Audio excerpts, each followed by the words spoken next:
Talofalava o talafou mai Australia le Radio Samoa.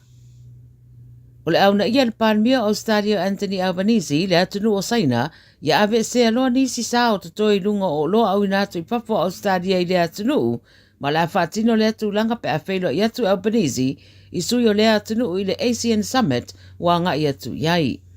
Le utula wile ele le parimia I Laos, mo lea whonutanga ma wata ua, la whatanu waisala talanoanga ma le Premier o Saina, Li Chiang, ma wa mai ona ve se Saina sa iei I oloa au inatu I Papua Australia, e pe o le Cole, Bali, ma le Waina, pe taito e lava o sa I lungo le ula, po le lobster, le olo tu maupea.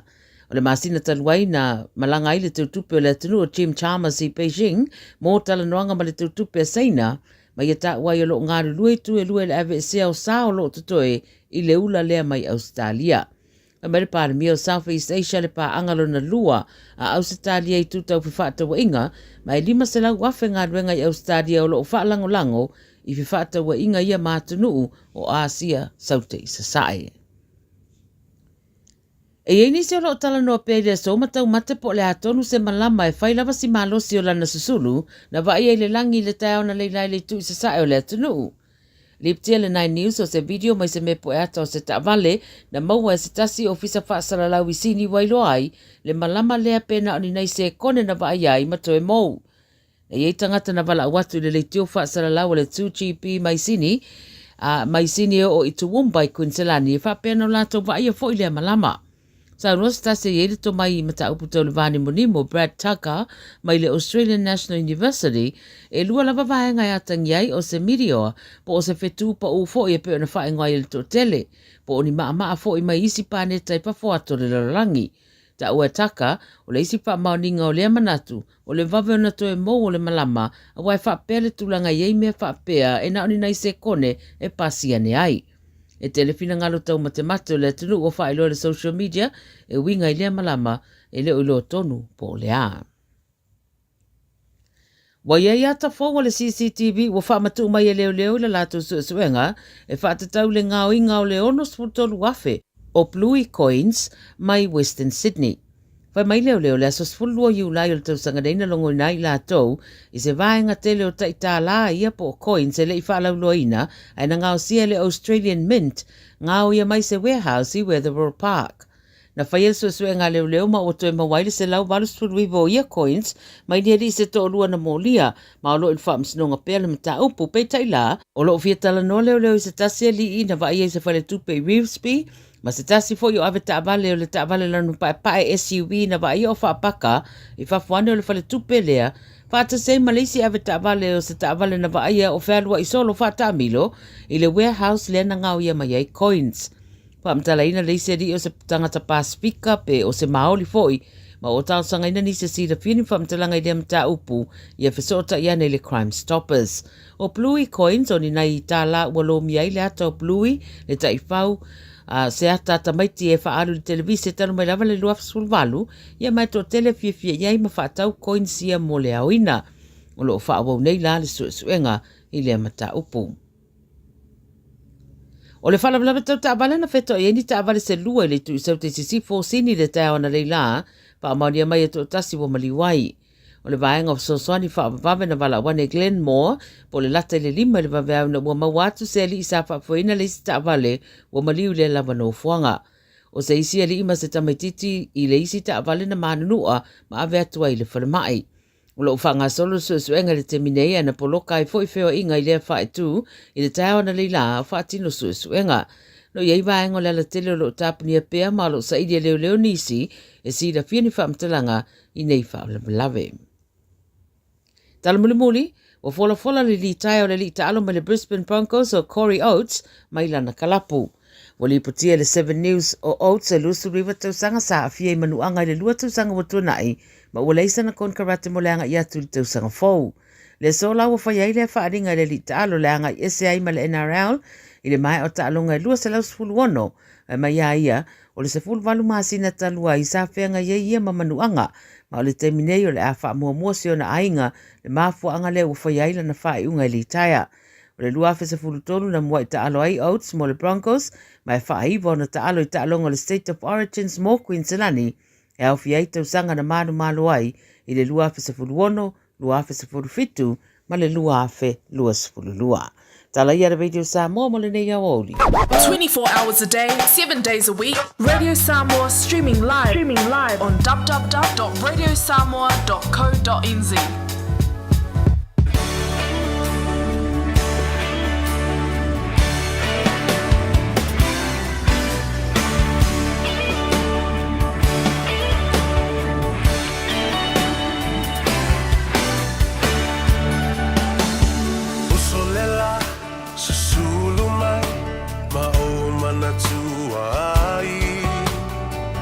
Samoa le nuu o te nofo ai Pe faa pe fea na ngalo atu oi leva ai Samoa o le penina o te fia fia i ai Ia, e fifia lava e whaatalo whātu ma le nganga whaalalo ia ma le nganga fifia foi i le nei so tofi o le whaatawhiti o ngā luenga ia o Faiva o Filipa o le atunu. Malolo se fumon wia ma langi ma, whaafilo i atu ma wholo whaatu fo ili pa ia maurunga o tātu atunu. Ia ona tūlanga whaalupe, ia, ai le ngata fo i lea. O le pa ia lasi i le mamalu le tāwhatolu o le tātou vānu rofo.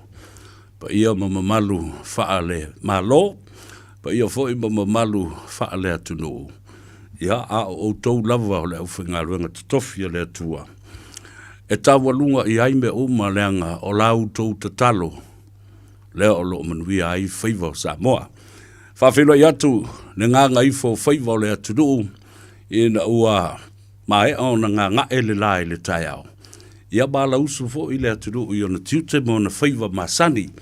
Nisi e tāpua i pēa, ia i maota malawa, ia nisi fo i usu i ngā ruenga i Samoa, ia o le ngā ngā i ai i le ngā wino le vau, ia ma le wha e no le tai. O le whanau ia o onga, o mātutua e tāpua i maota malawa. Ia ba nisi fo i lātou te whaia le Faiva a whaaloto i whale, o tāpenanga, o rumā whale, o tua whale, o auta whawhale, ia whapea fo i le arno whale, i le tūlanga o ngā sesenga ma le tāpenanga i to Tono o maota malawa. Ia, vai o le whanau, ai misalawa fo i tangata mātutua nai o tātou tu asinisina. Whatalofa fo i a te oe, le pa ia mawalunga o le tāpua i ngā mamalu, a sungai whawhiangainga mo lātou whaletua, whapea nā fo i e ua malolo manu malo i le ngā ruenga. Mana i o lātou whaletua foi, na o tāu le lea, ma au le lei, o tāla vau, ia e foi mai, ia wa tau to o mai, o sina le au, ia wa tau le le vaai, wa mai o male to, ia ma lo fai o le Faiva mamana, ma Faiva pa ia nao le tua, sa auto ngā pātia ai le tau aswaswina o le puvai o le ola, i tawhai fia o le lalorangi, mapu mai le sasanga. Mapu mai i whalenga. Ia, se i tautu atu, po aini si o toe le ainga. E whai au tau whia. E ai mana tua le lei. E le whapea tau te malolo mai le ngā ruenga. Malolo manu malo. Ona le wha ngai nai leo o tau e le tua. Aisea, le anga ua tumu le utu. Ma ua lau sa saa o tau Faiva. E tua iai le ngā ruenga le whaiwhi au fau masio na whalitua. Fau lea whaato anga i mai e tausi le no. O taula, o poutu toa le ngā ruenga e lango i le ngā ruenga le whaiwhi au fau masio na whalitua. E mau tau mata i tuina mionga ati a kono ma wao. I le wha ivi mata i le whalitua au le leita la vau o le whaiwhi au fau. E mo ko fo ko ye sale so ia ko ka mi po avape ia le na tala fo le suang le va tele ta tutti tali e we ka ko e fe lo ia le akama le fia e fo a me ka ko ki akingu ai ma ku le fe le tangata la to ia o le taua ia moa le ola fia male ola ata. Eo. Awane a vea le se ma mawhaia te utou. Tele mea ta aua tātou tala noa ma whaasoa iai. Ai o te whailo mua le whangatia i hata he. Awane e alu ese. O le taole tu lai 5. O le au tau whaafafonga i le ma whaatala noanga ma le whaasoa.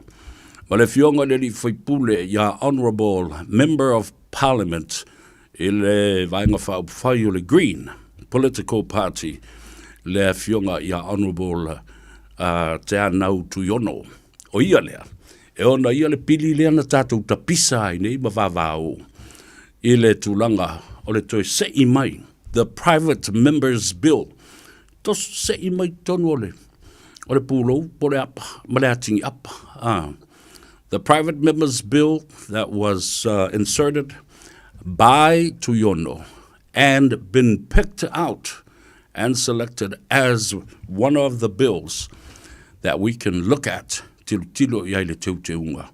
Ia, po o le tūlanga fo i o le whaalea o ngā ina a tō le pidi. A le tala whiwhila ia teutau. Lea wa taunu umai e te au le tātou li poti lea. O le li poti lea luas fulu ma le whā ona lau pepa. Vai lea.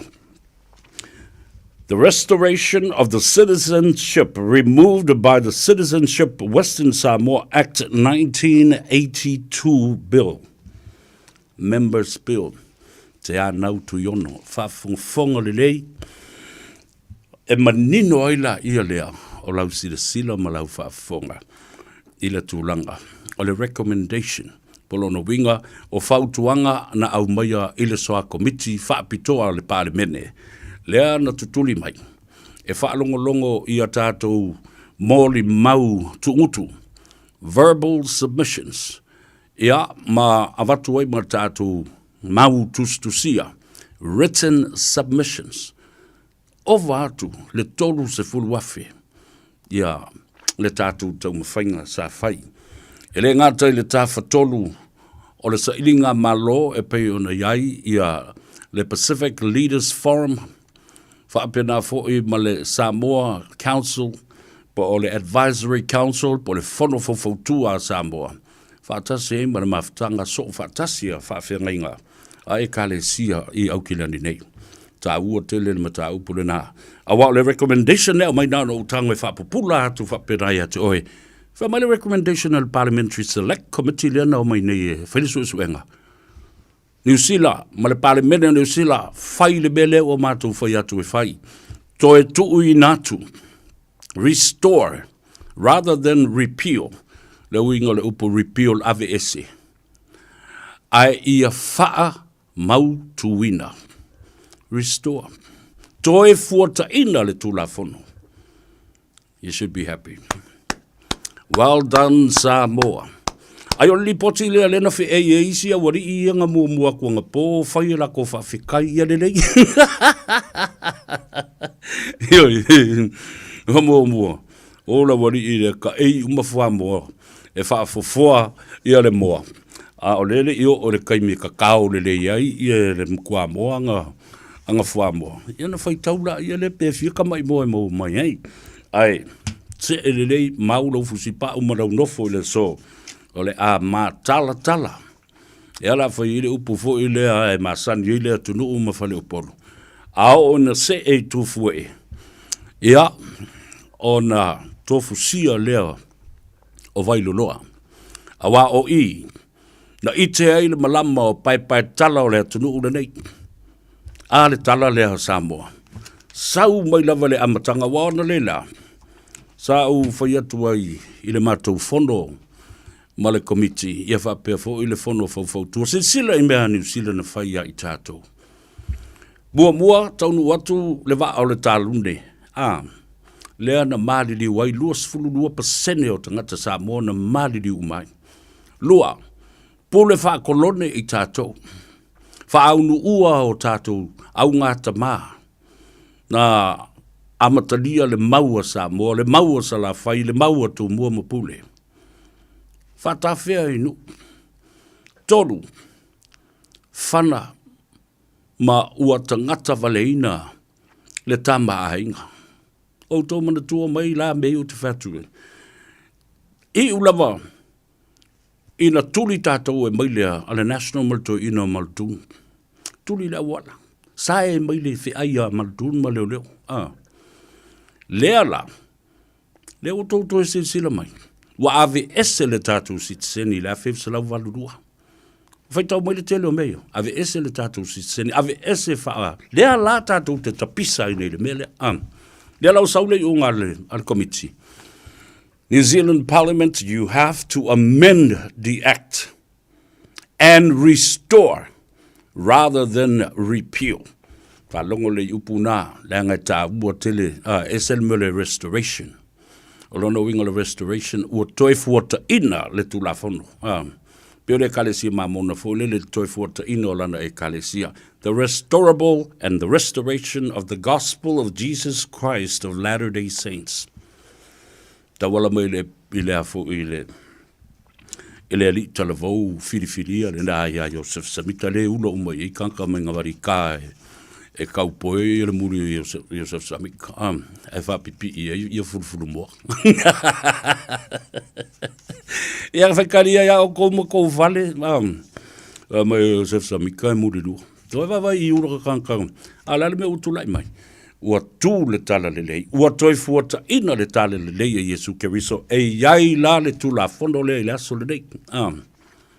Recommendation by the Parliamentary Select Committee for the New Zealand Citizenship Act of Samoa 1982 recommended highly and unanimously restore ia toi wha amautuina ma toi fuata ina le tū la fondo ina ia maua le citizeni o I lātou na soifua tonu I le vaitau lea awhiv se lau luas fulma le whā. Se I o atu lea so mua o Januari, awhiv se lau whās fulma le iwa. So with no doubt at all, ladies and gentlemen, and my dear fellow Samoans all over New Zealand and around the globe, listen carefully. Awalani to se doubt e whaala belavea I le mataupu lea. I le whaapipii o iai o tātou nei the first descendants. Po tātou nei naulu wai tangata ia na tupunga mai sulu ngā titi o I lātou na soifu. I lawhiv sa lau luas fumar whā, sa I o lawhiv sa lau whās fumar iwa. Awange koe whaapipii ai kā kou walawa lea. O lau tala le nā. Ai ave le whaamurianga whaapitoa mo I lātou. Na soifu mai lawhiv sa lau luas fumar whā sa I o whās fumar iwa. Tā tia tātou. Because why? E mawhai o na tātou apalai mai ai. E avea o na tangata citizeni. Ona o lea o citizeni o tātou mātua ia. E whaapitoa ai ia le mataupu le nei.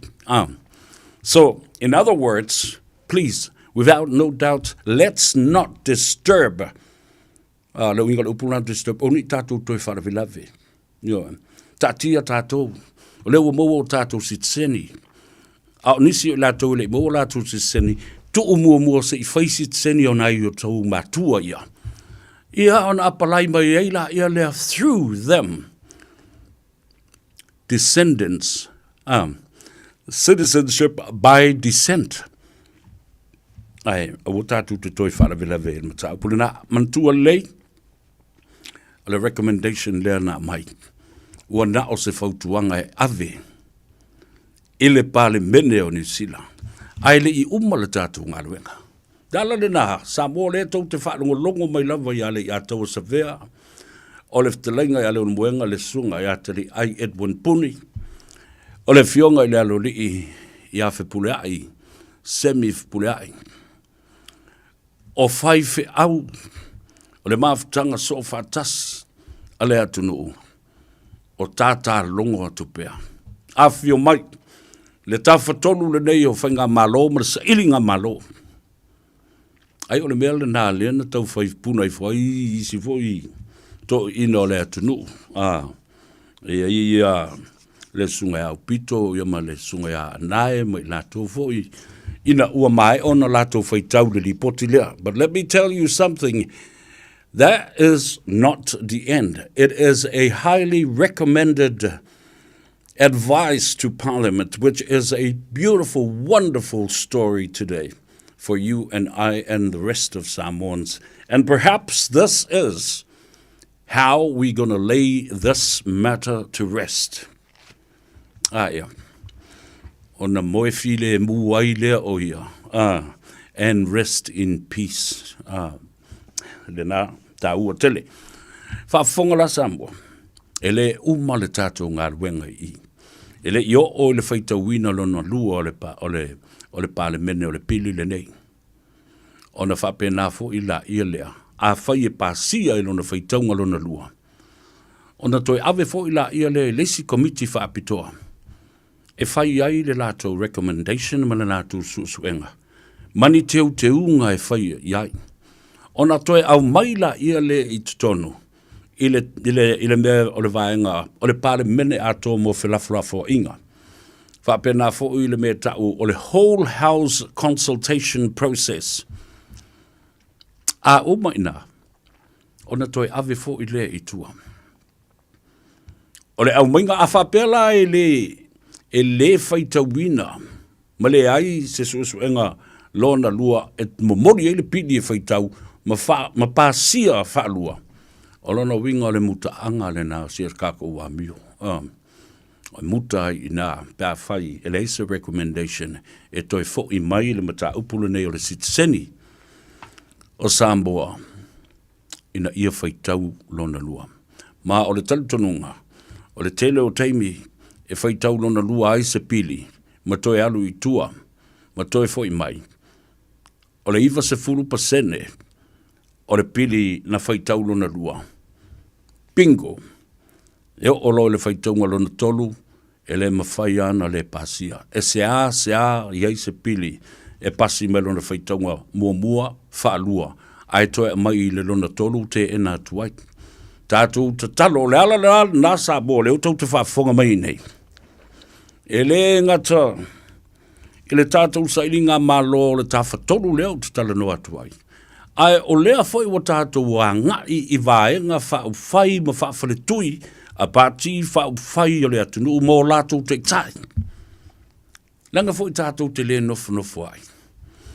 Lewa uma a tātou verbal submissions, uma a tātou written submissions. Lea ua tātou a ngai tātou talinga malo ia na wala uli ai le atunu I le mauta o Samoa. Uma na tali tu yono ma Marama Davidson o le Green Party e ona ia le pili lea. Tālo whae ua whai langi le wholaunga ale a fionga ia whanana e Fessel Collins. Se tasi fo I o leo na matuala ngona ina lona lango ina awa o ia o le isi whai pula o le Green. Wa uma, tātou whaaloalo matai le sua. Marama Davidson ma le sunga a te anau tu yono. Tātou liliu mai, tātou tali malo, ma wala au lia David Seymour ma le ACT Party, awhiwhio mai.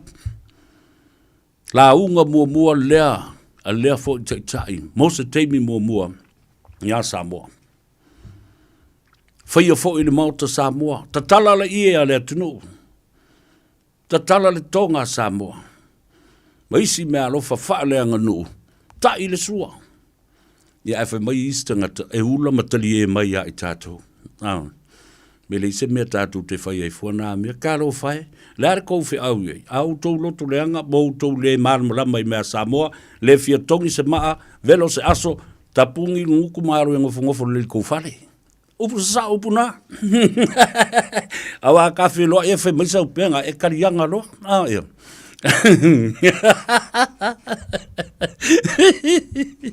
Whapea se kalanga. La le nā, e leo nau whai atu. Whai tete. O lea tunu o Samoa e mamala, leo o tāua whai mai. Ioi, ma wala au.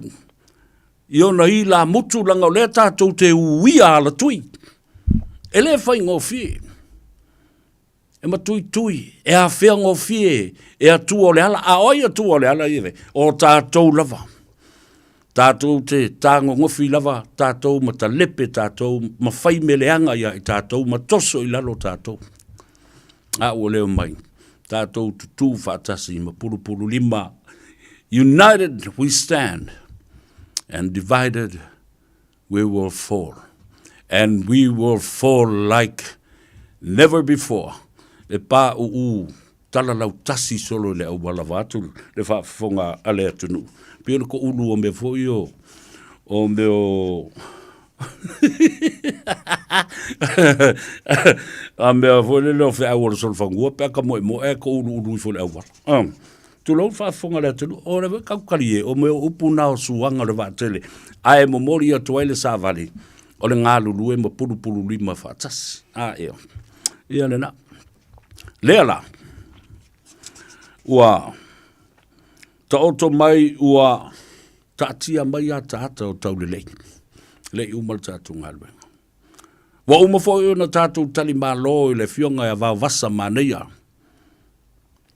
Sir Winston Peters le tai. O le vaenga whau whai. New Zealand first ma o ia fo i o le sui pāremia. I le taimi le nei. Ta talawa le ie, le au afa o ta mari. Le tungase ma le ava o le ipu a le fionga i le alori. Vau vasa manea. Tala le ngafa o vau vasa manea. Langa fo e mimita le to ina.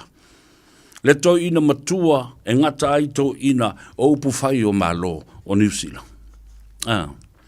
Sir Winston Peters, he came to the party and he said, well, I didn't come here to give you your citizenship as you hoped for and wished for to bring it back. I came here to tell you there is certain ways and political ways to do it. And this is no longer a political matter. It is simply something wrong to make it right, to put it right. Ea. Yana. Ai oi foi lisi au vale mai isi au saso foi mai. Ia, ele valeu Winston Peters e sa oi e vatu lo to sit sedi. Fe mai ua Winston Peters ia I tātou. Ta ino e. Tu pēr mātou e whaisia mako a mio. O sa boa e whia lango le matau pule nei, dale ua pati mai whafu. A o nganga fo I ma mauli. Mauli o tātou mātua. Na whaua le tātou whawai, ma whape nā o na whaia le awa noa tātou te so ta I ma New Zealand mana pūlenga le anga ma le whakolone na whaia I tātou. Lai ua pati mai tūnga mau. Alai pati mai isi se oli, pati mai isi I palateiso.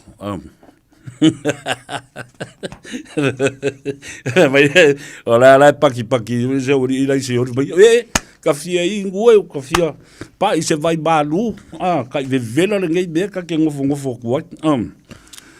Ia le nā. Le ala a tātu whaatalitali nei. Le a tātu whaatalitali I le pāti a le li I pāremia. Chris Luxon and the National Party whapena fo'i ia le tātou pāti. Whau le reipa, wawai o tātou o siri o na wawara lata. We have always been supporters of the Labour Party and government throughout our lives. Yo tātou o langa ato mo tau soifuanga lue tau tua mo le auna. Leipa a le ai whaiwhaianga mai le leipa. Le ai le io o le teimi e furi mai ai ia.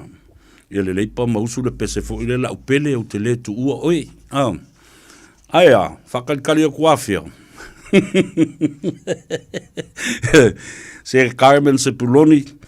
Io e whaise tonu le lei ai anga I mai o mātou whaatalitali atu. Ia mare pāti muri loa. Te pāti o te Māori. The Maori Party, and I'm sure they will come to play and rub shoulders with us within this matter. O le mea siri no whaftai. O le commentary and the recommendation. This as reported from the Governance and Administration Committee. The commentary is like this, quote, the recommendation. The Governance and Administration Committee has examined the restoring of the Citizenship Act removed by the Citizenship Act Western Samoa 1982 bill and recommends unanimously that it be passed. We recommend all amendments unanimously except for clause 6, 10, and 14. Whapupu atu le tala le nā ma le whaasamoina. Ina ua mai suenga ale select committee po le committee whaapitoa lea mō tulafono mō fuatainga, mō le fuataina o le tulafono. Wha mai le committee, a mātou au whaatasi atoa a whaila sifuru rima le committee. Au whaatasi atoa le isi e whaasala tua. Whaasala ese ina ia pāsia le tulafono le nei. Ma ia toe te wina, ma toe fuataina ai ele avesea. Ele avesea, ale mea tā ure melea. Ina ia tū maupea whainga whawai, a ia ngai le tulafono e toe teu, ma ia wha mautuina, ma ia toe whautuaina, ma fotua i se tulafono fau.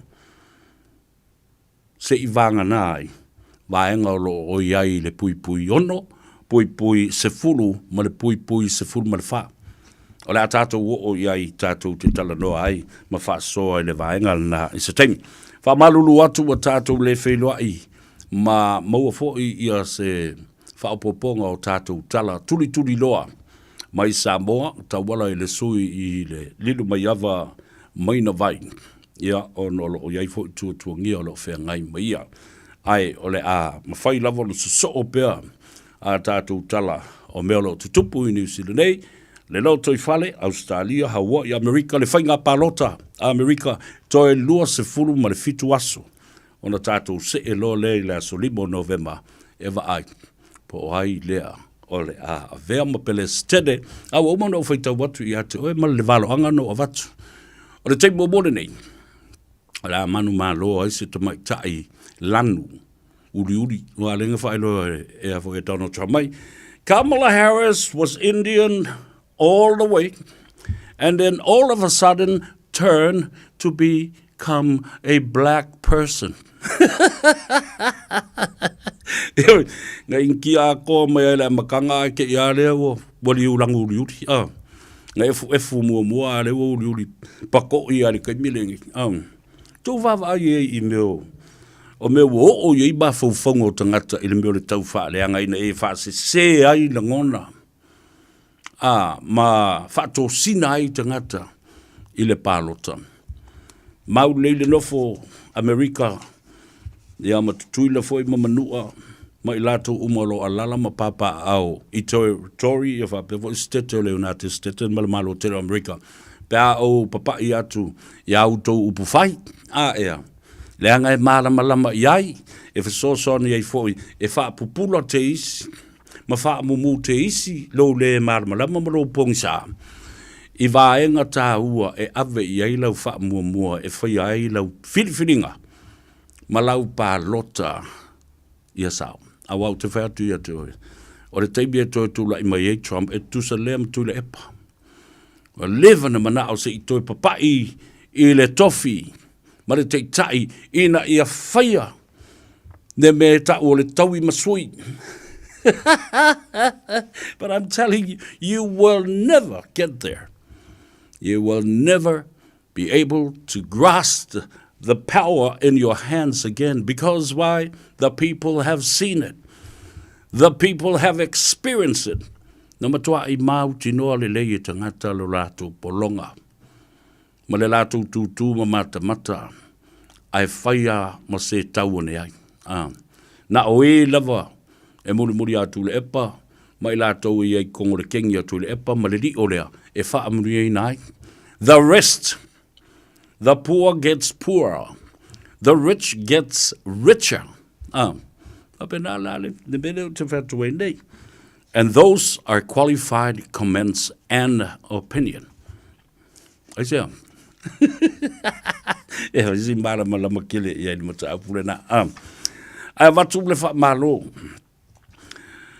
ele mamalu le tunu i lato uma sa tatou wheilua i le talinga malo i le mauta Samoa. I lato uma sa fio mai ina ua vala au watu Tātou te o mai e whaatumu ia le tātou form le nā o written submissions. Whawhitai loutou wanga le lei. Whawhitai loutou manatu ia Samoa. Whawhitai I loutou whaatuotua ina o I mātou o se vaenga to o I titi. O loo tau mawhai e mori mori le Savali. Anga I le pāle mene ma le mālo ni usi le whai mautou whonga tau moli. Ta maam tina mātutua tālo whai. Tau te whamalo ulo mai I le malulu ma le leanga o le talo le tau. Ma tātou whelo I pēr I le mautou Samoa. Maulau nofo. Mausi pēr lau whaafonga. E iai le tai au, ia o le a longo atu. O lo iai le whaamoemoe. O le aso to nai a sau nei. I le tai au. O le a tātou toe whasila whai ei Samoa poto I au kilani. Ma le sunga I le li I whaipule a te a nau tu yono. Mo le whaamao ni a ina. Ma whaamara malama ina. Ma whaamanino ina. O le report lea. This report. A le soa komiti o le parlemene o Lusila. Whaafonga mai I lunga o le tātou radio Samoa I le so. I le te alai titi o le tu lai lima. Lea o le a o whaatala noa I nai. Ina ia mawhai o na whaamatali fo lele. I le whaafonga lea tunu. Le atoanga o le saunoanga lea le a tātou walau tu iai. Ia ma o le a whaamautu watu. I le taimi le no whanga.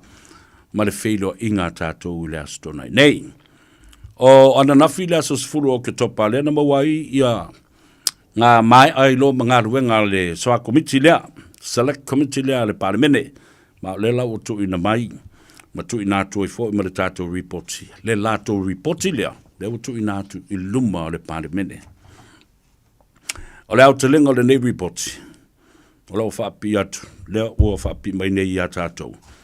O au tasi a toa lava sui uma o le soa komiti le nei po le Parliamentary Select Committee le nei ina ia toe whaafo I maile si seni New Silo o tangata Samoa. O lea na ave se ina whaasoli tu la fono the Citizenship Act Western Samoa 1982 Bill. Mori atu waile nganga whaafti tele. Maftanga whaapea fo I tangata taito tas Samoa I lona au te lenga. Ia, malou tau sao le tātou tau mwhainga le nā. O le sailinga malo mo Samoa. E le ngata o tangata Samoa. Whapea nā fo I isi fo I e leo ni Samoa. Wai tau tele tangata e leo ni Samoa. Sa whai lātou submissions e lango mai a I tātou pe o tangata Tonga, o Fiji, o Maori, o nisi o tangata pālangi ua māna malama le tātou whinaunga leo lo whainei. Ma le winga māta ngā nā ve se ai I alo tātou sitiseni. Ja, mori atu waile nganga whaftai, ngata fo I o tātou tangata Samoa, olo o I Samoa. Lātou uma fo I na malanga mai, malangulango ina le pili tau wha o fiofi le nei, ia, a wale sunga ia te nau tu yono. A fika tu ia, ia tusa ma le luas fu wha afe lima salau, valus fu ma le tasi le au wha inga o tātou maftanga matangata taito tasi lena tu inato la tu fina ngalo tustusia. Written submissions ia fatasi e fo matato oral submissions po o talu sanga na tu fonga pe tu ngutu. O le lipoti la le soa komiti, ma le fautuanga le parlemene leu au mai e whapea. Ai le o se whaiunga le na o le pili. Tau whaafile nei a le di whaipule. O vaenga nei. Lea o lo to toe nei o le tātou mta aupule nei. Mua, o le second reading, o le atali ai ia le aso o le tolo launga lona lua o le tātou pili lea. Ia, I to Tono o le parlemene. A whaila ai pasia e le parlemene. Ia ona se e atu lo lea. O le pili lea tau whaafi le komiti e tau o le whole house, o le maota a toa. Ia, a whai la ai le pasi e le parlemene, I lona whaitaunga lona lua. O lona winga, o le muta anga fo I lea, o le tātou mataupu. Ia, tātou te talo ina ia whai, o na musuia a nganga o I la tauolo I ai le mauta whanuma le parlemene. Waanga lona lua, o le komiti la lea a le mauta. The Committee of the Whole House. O lona winga, a pasia le tō laulonga lona lua, o na tofa fo I leo se aso.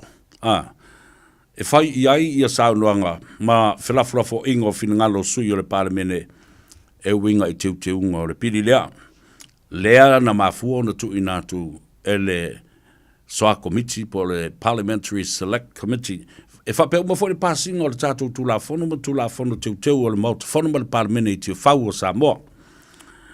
E iai la le avanoa I le teimilea, maunisi fo I teu unga. E whaia iai, ia a wale pili tau whaofile rei, o maua mai, o le etam whaia ai tu inatu, I se awala e whaingo fie ai lau whaalongo mai. O na tu inatu fo la ia lea mo le tō laulaunga lona tolu.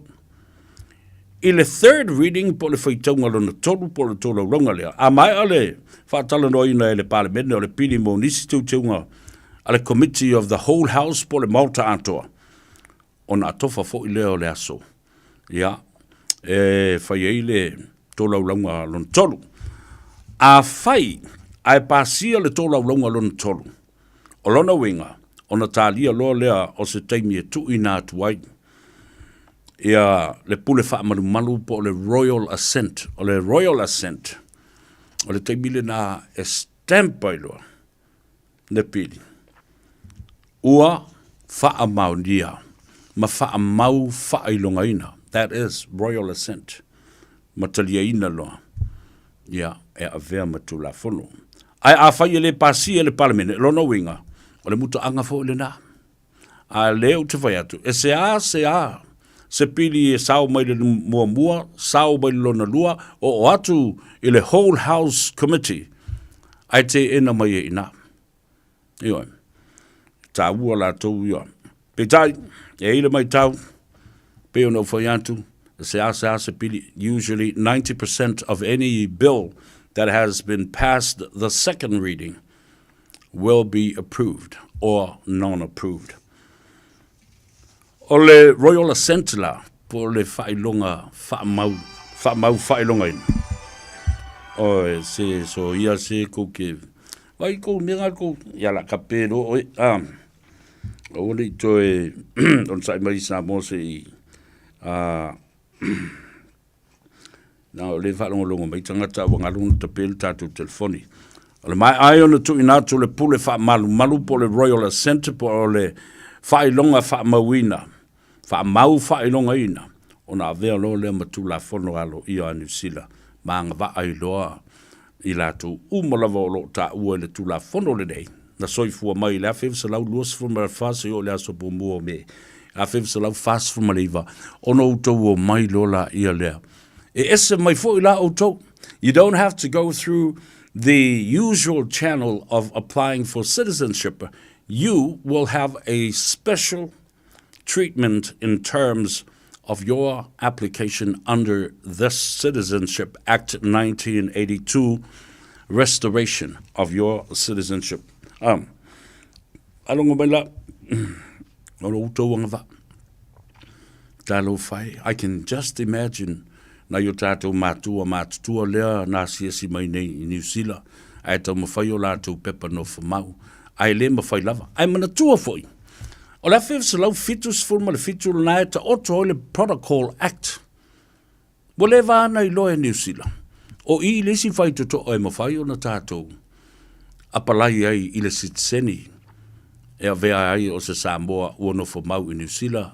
Ma vea matangata anu o New Zealand. Ai la tau te lei wha ai loa ina mai I ai tato. Na matua I wha pongi sao tato mata. That's why piece of that Protocol Act was never mentioned. Na taatia I lava whapena. A I loa Samoa ua I loa. A whai ai le loa. E le loa. La le na. E ta ua I tele le tau wha apupula te isi atu o isi tu la whono na iai mua. Ai le I wha lau I loa ina. Ia I tātou.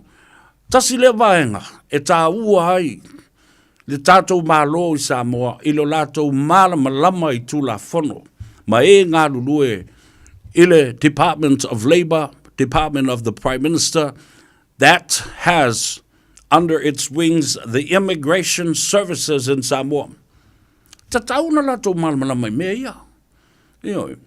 Ta ua vavai, e lei masesi. Ia, la fo i loa le officer New Zealand, le New Zealand Immigration and High Commission i Samoa, la tau te le whailo ia te oen matau pule. Ai sea, whiwhiwhi. Whiwhiwhi e whaonga uma Samoa, e wala leo le 1977 Protocol Act, tātou te apalai, Nā lava o ola le tu la fono na I te mili nei, e mawhai fo ona whaonga isi tangata. Ia wanki la ia, mea rewa le ia, ile whea tue whalongolongo mai ale a tau sa vea, mawailo malam, nā la au ne su ele mea. O ilunga le website, New Zealand Immigration Legislation, tilo la ile ia, 1977 Protocol Act, o nā fo I whātanga I nā I tātou.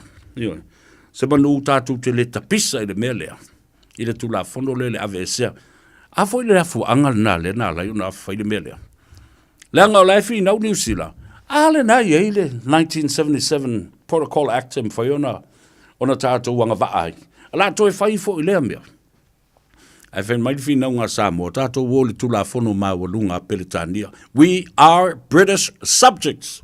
We are not New Zealand citizens. We are British subjects because we were colonized by Britain, Great Britain, through the administration of New Zealand Parliament at that time. Awa o New Zealand fo yo kolongia perkangi. Ma o la fo la na. Na lai ona le va ingo I tātou because New Zealand at the time was controlled by military. Was controlled by soldiers. La to te le loni me tau. O ni whainga whawai, ma waai seisi malo e eini o tangata ola. Nā o le pule marasawa, pule marasasa. Ma whaatonu tātou e whaima polonga. They did not have the experience to manage people and look after the affairs of people. Inexperienced. Nā, o le tali atoa le nā o le History 101. O le tātou mawhitanga ma New Zealand, ma Peletania. A re rā whakoa kia kungei ia, le tupo King Sale sai mata I mea. I le atunu. Na sawa ina ona tangata. Ai ana le toi fo ina mata upu I o. I le wha am sinonga e siri ona mawalunga.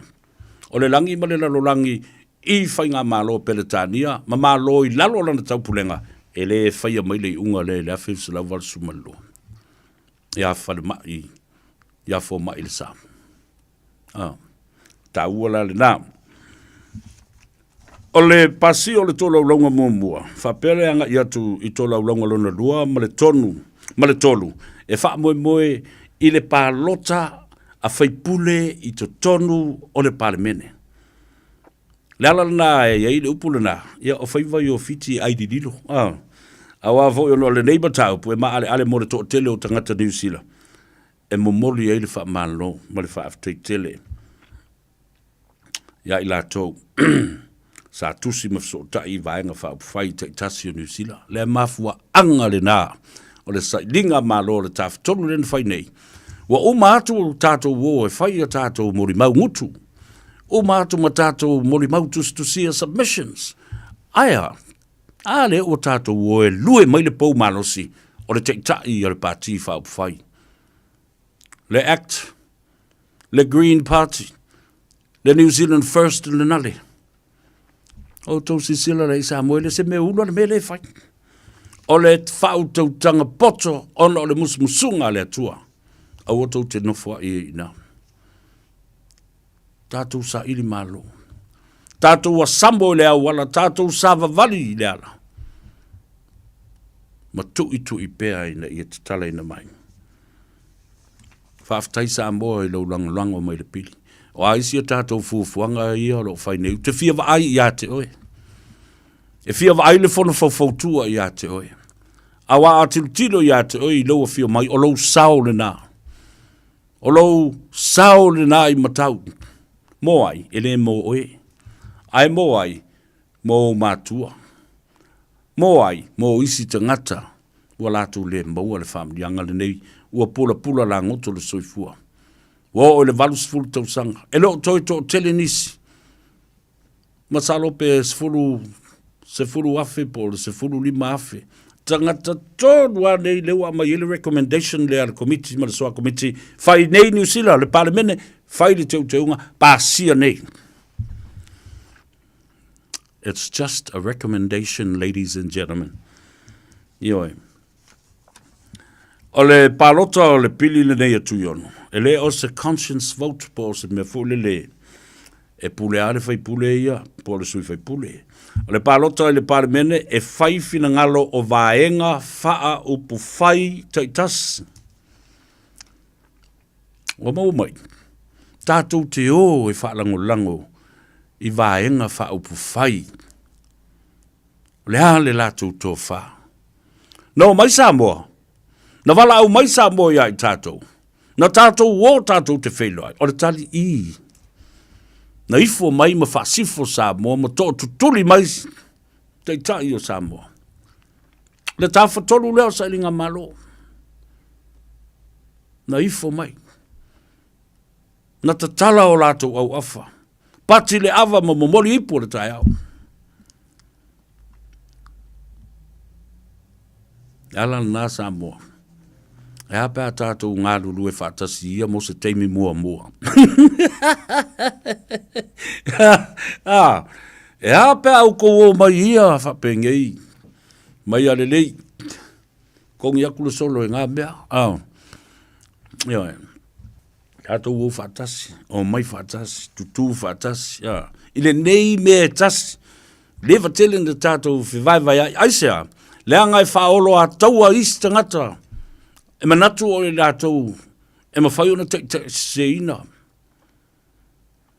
E manatu e te tai whaato mea te tai. Pe toso whaatatai le ala i se whaangutu o sol whanua. Le ala le nā. Mātu le whaafunga mai e le atunu. O mai a. O mai ina, o mai ina, o mai. O le palota le pili tui ono, ele o se conscience vote, pe pule lava le sui fai pule, ai o le palota, I le pale mene e fai I fina ngalo, o vaenga wha upwhai. Vaenga wha upwhai, the consensus, collective consensus of the political party, not individuals, not individual members. Mantua le leile mele na. Lala na, vai le popoto sa moe no ini, au mai vaenga wha upwhai. Pele whai o mai so lātou whina ngalo pele, au mai o le se tala sawa, o wi ngā nao le au whai porkiki. Ngā ngō mai e lo ai whaari ari mai kingo uo mai, a le ala ngona lai ai. Ele me whaina ngalo. Ele me whaina ngalo walanga ele taimi e tua mai I le pā lota bale e kisi a tangata Samoa. Whapena lai le lipa. Na lātou mana o mia tātou tewe. Pālota ma watu le kisi. Ai inawa. Nawa tau nuu lo fo I o lātou Malta. When they arrive to their destinations, they begin to forget about us and who we are.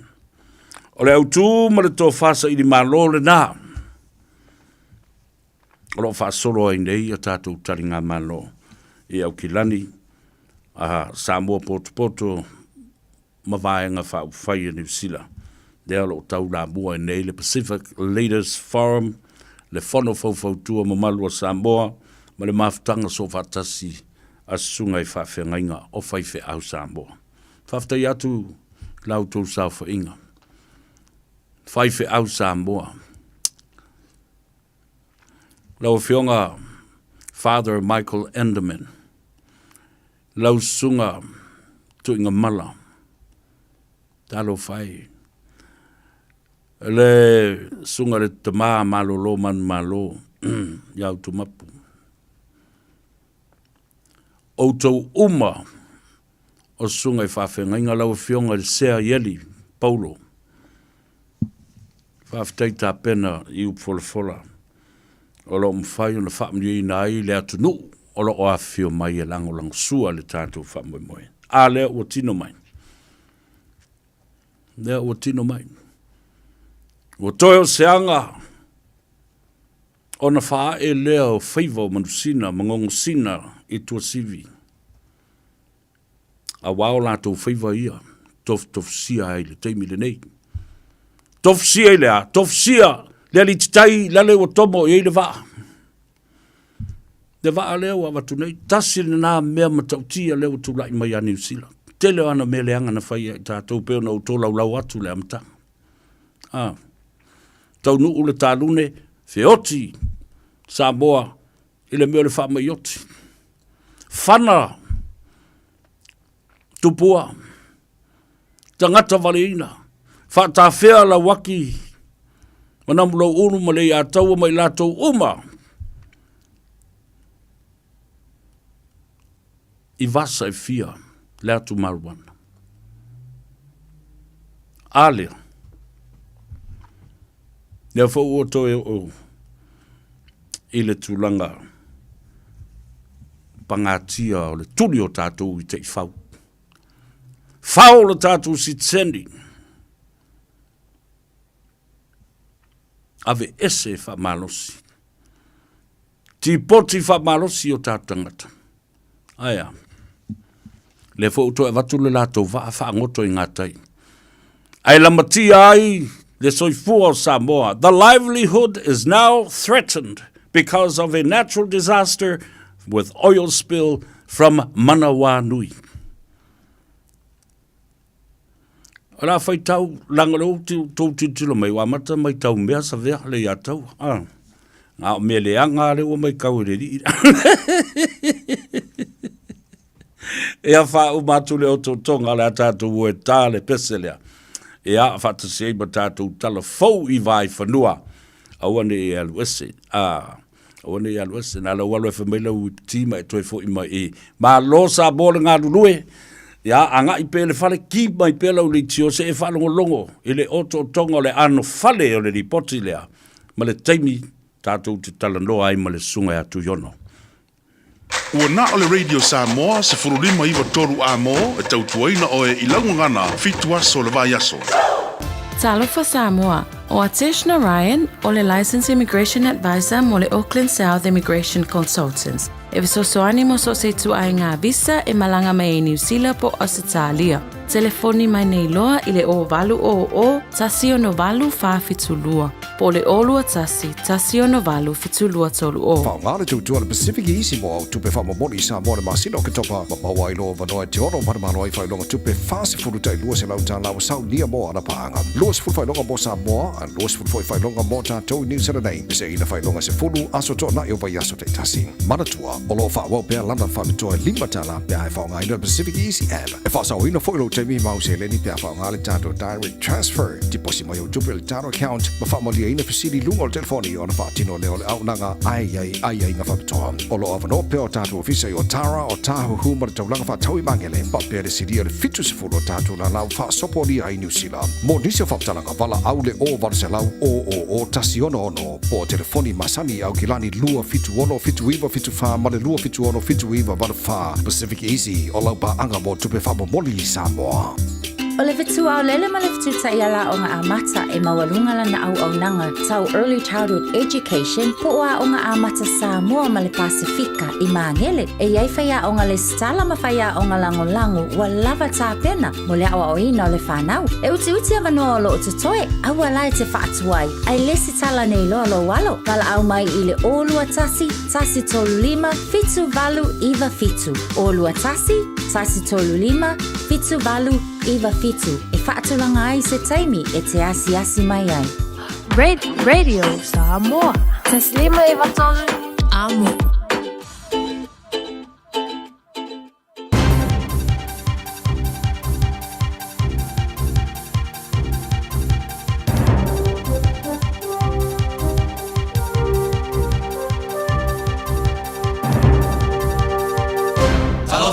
We're the Katinas, and you're listening to Radio Samoa on 1593 AM.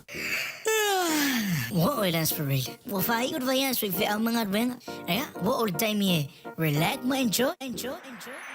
Susumai, ile 60 dress up party. Ale tuisa mau Manhattan, ile asfarele, le asu se fulu valu o kitopa, lua filu fa e a mata le aila weekend.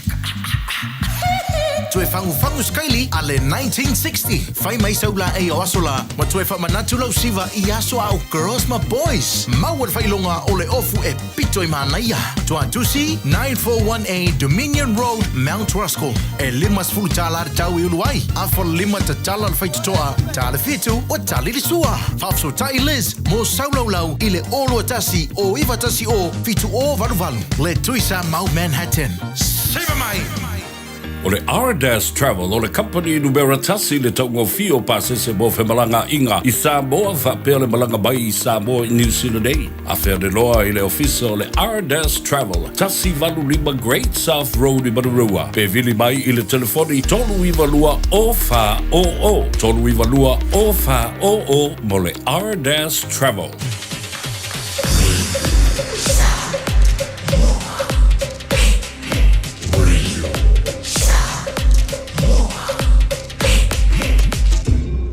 Moi tu. Amo.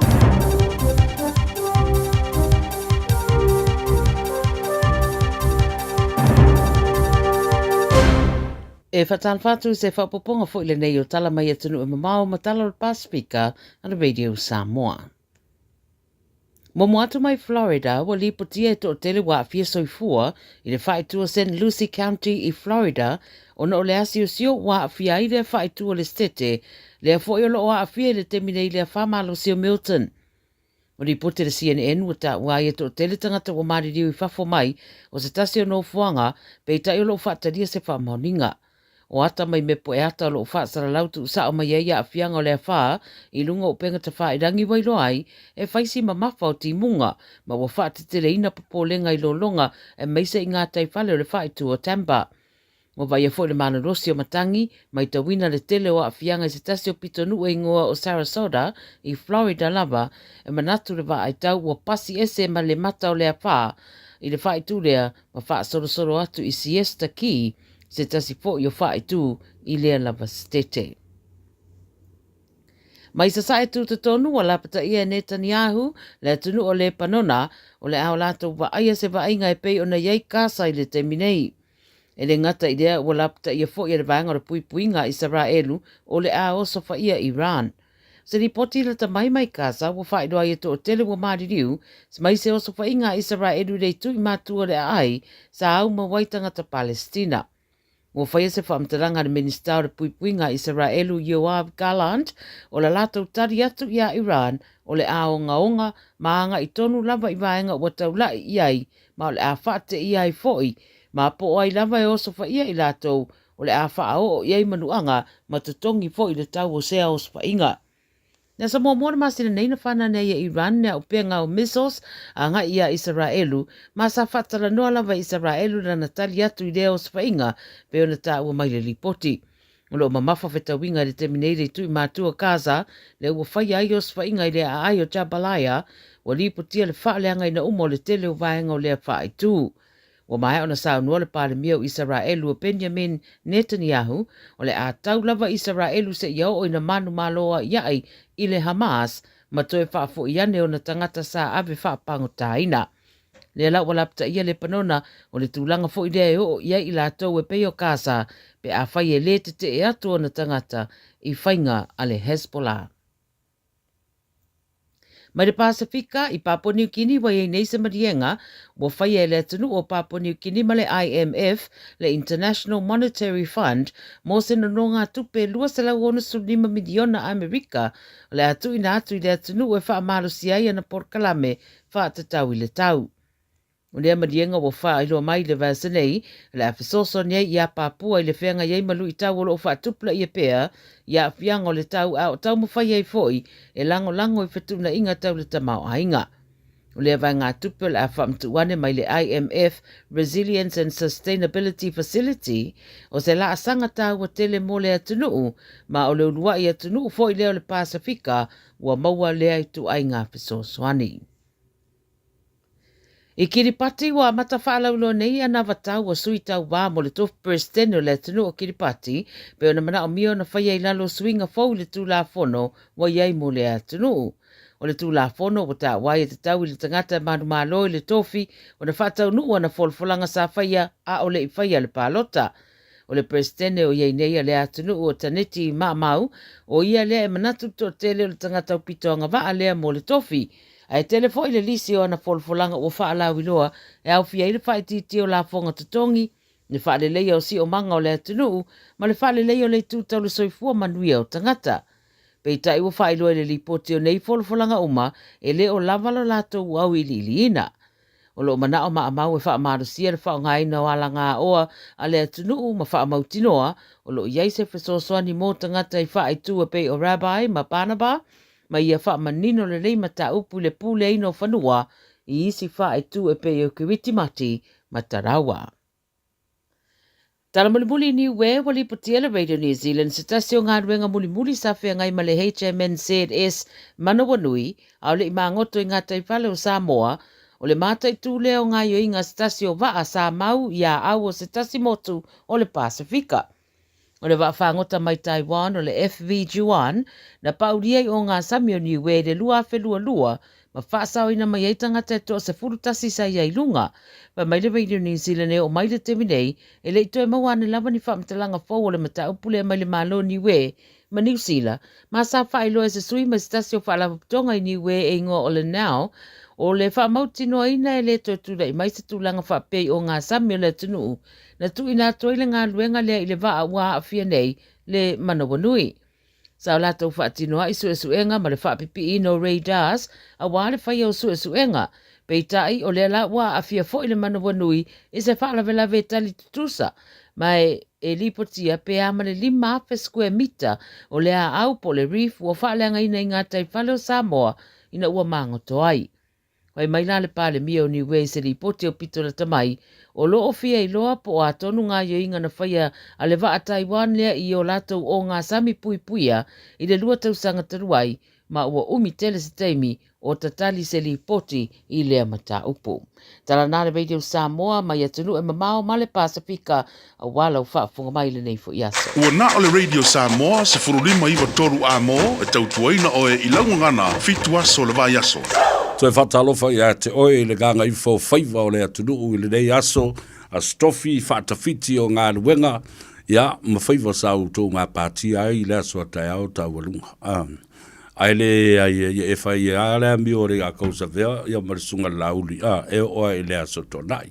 Ta ua tene I le whaafonga tā pua I le atunu. O le ua whaatasi mai le sunga ia au kuso fia lele mai le tātou company le Enterprise Motor Group. Ia, o le nganga fifia ma le nganga whaaftai.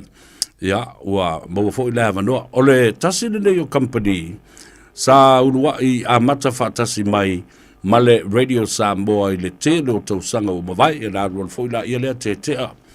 Ia lea fo I le ungari. Ia, a le anu whanu whale ta malo, ia ruan fo I le whini koe fo I mai, a le anu whunga fo kua. Ma talo whatu le sunga. Ia au kuso fia lele ia e whai mafonga tau mori o le Enterprise Motor Group ma lole soi fua maduia e lau sunga au kuso. Ia, ma lole soi fua sa vea whaafitai mon mātua wanoa wha au le poi nei tū lau toi mawai fo ia sa wanoa mo le longo poi ali foi o le maru se tātou atunu o le mātua foi au nanga whaafitai. Ia, ma lole whaafitai ua peo na u wha leo o le tele o tausanga sa ngā lua whaatasi e au iei fōle sunga Jerry Kun wa yu I na Jerry Kun. Ia, ai tā ua tele o leo o tātou toi whērua. I fōi mawha au waupea le nei maafutanga. Ia, la whatu yo au mawhan whana. O a mai le nei mai aso, ia, ai mase fōi ia le ngā luenga o tō whitai tunga iai a wale atunu o ngā solo atu. Ia, mo le whaafisili ia a whionga sa vea. Ia, le ai, o moan whaafira e fo I le malu le tapua I ngā mau si o tātou atunu I so se vae ngolo whai ana mō mai a tātou whaasala launga ia ele ngata fo I le au sa le vi o lo whaapea no fo talo ia wa fo I le al Faiva le se tātou atunu I so se vae ia mai sai le tau so ino le po le ola wa ia nganga mo le tua mo non ngalo ia fa ba lo tua ile le tula le aso ia au le enterprise pe ona e sau noa savea ia le le to fai lo fo I wa tau sanga nei fa mana tua le 5 tau sanga talu ona tau tua fo ile enterprise mo le tato wa tunu ia mai sai ia le lo sila ia o nei masina ia o lo fa wa le mato wa promotion le o le nga mi le tolu wa fe ia tulanga fu le discount o nisi o mato tavale so if you feel ala le ainga pe man na o discount ia tu pe lo ia pe man na fo e fa ia se tipo si fo le mo le tulanga o le tavale pe se mato promotion na o lo ia il timing nei so o lo tele lava tatu tavale lo special mo ne foi vai tau ia mas fo le vai ia so le pasau ia tu le lotu tamai ia o lo ia ina special mo so se vai ngo tatu ai ngolo fa pe ona tau sa ilisa ne vai tau ma fa lo love ia o lo fa wo pe ona tala o to mo le asunga fu se o le sa po le ia o le tulanga tonu le so vea o lo tala mato le fitu aso le vai aso ya mata mai le ile ival tai au se ia pa ia le afole di mai le ile au uli ia e fai lava o na fitu na I pe fa pe e tulanga fu I tai mea vanoai ia le maru si o tatu o tunu ia fai lava o na fitu na I so I tulanga fu ia ina ia mo po de stai me se lo I male maru si o tatu o tunu malo faftai ona o le tatai me e nisi vaenga e te manatu e tau o na whailo I le atunu ali au mail ta telefoni ma le ta tuatusi ia le ai I pau ale nganga o le faftai si o tatu o tunu I tau pati mai fo I le lava yaso ia mai se fo I le neiva yaso ia le fo ua tatu anga e fo I la talata I le weekend ia faftai le amana ia fo I le malu se tatu o tunu o se tau whainga vai I le mātou fo I le enterprise manikau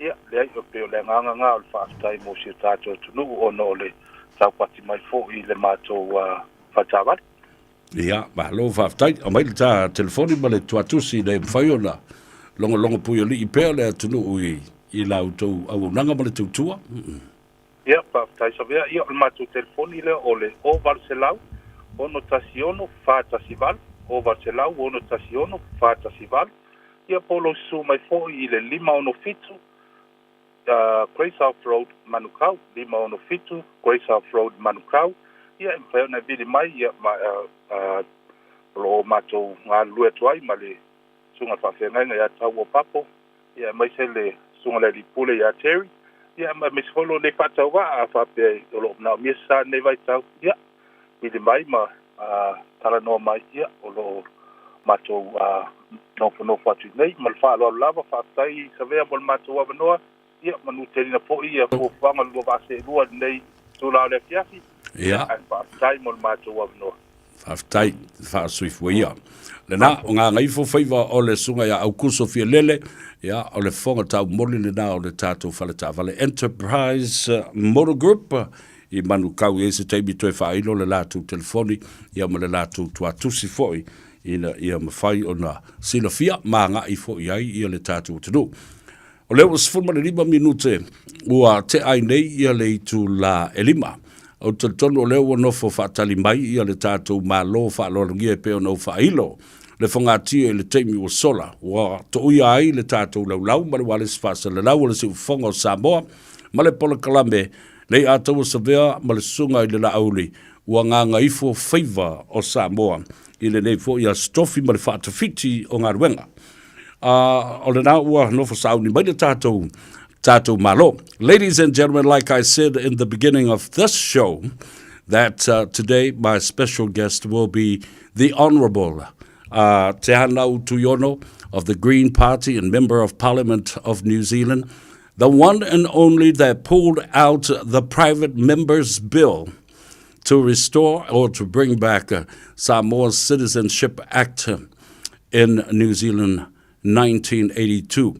Without further ado, it is my pleasure and privilege to welcome you to Radio Samoa and also our program this afternoon. First of all, I'd like to commend you, and I want to thank you from the bottom of my heart on behalf of all Samoans that are listening from all corners of the world, to have your time, your precious time to be here with us and speaking with us live around the world. Talofa lava and haere mai ta malole soifua muria. Honorable te anau tuiono. Oh, kia ora and talofa. It's great to be here today, and sitting down. I'm down here in Wellington at the moment. It's a bit sunny outside, so it reminded me a little bit about the islands. Yes, but of it's course. Great to be here. Of course, indeed, it is a beautiful day up here in Auckland, and what a beautiful time to speak with you after this report from the Government Select Committee, in terms of governance and administration committee. With this report, what a wonderful, wonderful read. And I want to congratulate you for being patient on this bill. How do you feel at this point? Well, I feel like we're another step close. So we managed to get over the first reading, and then we had the select committee process as well. And I once again want to thank everybody that submitted. There are a large number of submissions, around about 25,000 written submission, but also noting that one of those submissions had 7,000 signatures to them. So a large amount of support and a large amount of interest from the communities. And that support really had an impact on the committee. I think members of Parliament really had to think not only with our heads, but also with our hearts as well, to listen to the community about the impact on this law. And I would like to commend our young people, the young people that came to the committee as well, that spoke on behalf of their parents, that spoke on behalf of their grandparents. And that, for me, was about understanding that there are generational impacts here. It is about the older generation, but it's also about the impacts on what it means to be Pasifika here, what it means to be Samoan here in Aotearoa, New Zealand. So I would like to congratulate our young people for showing up to support the older generation. Honourable, it is remarkable because, the narrative of that day, we ain't better off than our older generation, our grandmothers and grandfathers who didn't have the opportunity that is now presented today. Now, the Select Committee have completed and also presented their report yesterday to Parliament. Does this mean that they're looking at a decision? We have a decision now or no? What the process is in the way that laws get passed in New Zealand, you have a first reading. Then after the first reading, the bill then gets referred to a select committee, and then the select committee, the standard process is you get community and different stakeholders to come in and talk about the different implications of the piece of legislation. That is the process that we've just finished, and from that you get a kind of a steer about which way the votes are going to go around the House. And in this case, what we found with the select committee is that there was unanimous support around that select committee table to support the bill moving to the next stage. So that the political parties at the select committee are the Green Party, the Labour Party, New Zealand First, and the National Party. So it had support from all those political parties in the select committee. It will then now go back to Parliament. So we've reported it to Parliament, and there will be a second reading. So it has to get through the next step. But because we've got a positive, a select committee report that says that it will get enough votes to move forward, I'm confident that it will move through to the next step. Then after the second reading, you have what we call the Committee of the Whole House, until finally you have the third reading. So the process is, there's a few steps to the process, but it's important that we have those steps as well to make sure that any piece of legislation, any law that we make in New Zealand, it has been analysed thoroughly. There has been enough kind of debates being made about it from all the different political parties' perspectives to make sure that we get the best laws possible. Honourable, they recommend in this report that there should be a restoration. Secondly, there should be some amendments to the Act, but not to repeal the Act. Explain this. I can talk to you a little bit about that. So if people recall from the first reading, all of the political parties around the House supported it except for the National Party, and of course all the other parties also had concerns about what the implications would be in terms of the flow-on effects if you repeal something from 1982, for example. But the primary intent was around supporting that citizenship from the original cohort. Mm-hmm. So that primary intention has been met. What we did hear from the submissions is that people wanted to widen it to their children as well. Mm-hmm. So that is something that both us and the Greens and the Labour Party supported, but that part did not get support around the Select Committee table. Yeah. Around opening it up to not just those people that were directly impacted, but also their children. Mm-hmm. Which would have given it, we estimate around about 15,000 to 19,000 people as well. So that didn't get support. There is another opportunity for amendments to be made to the legislation, what we call the Committee of the Whole House stage. Yeah. But my feeling is that it would require one of the government parties to actually indicate that they would support that type of change. We wanted to do a hard repeal, both myself and the Labour Party, and the reason was around trying to strike the law from the books. But the countervailing argument was that there are other things which leak in from that act through to the Treaty of Friendship, and so impacts on the protocol were considered, and then also what that would mean in terms of actually having a piece of legislation where people could directly refer to the impacts on Samoa. Yeah. So the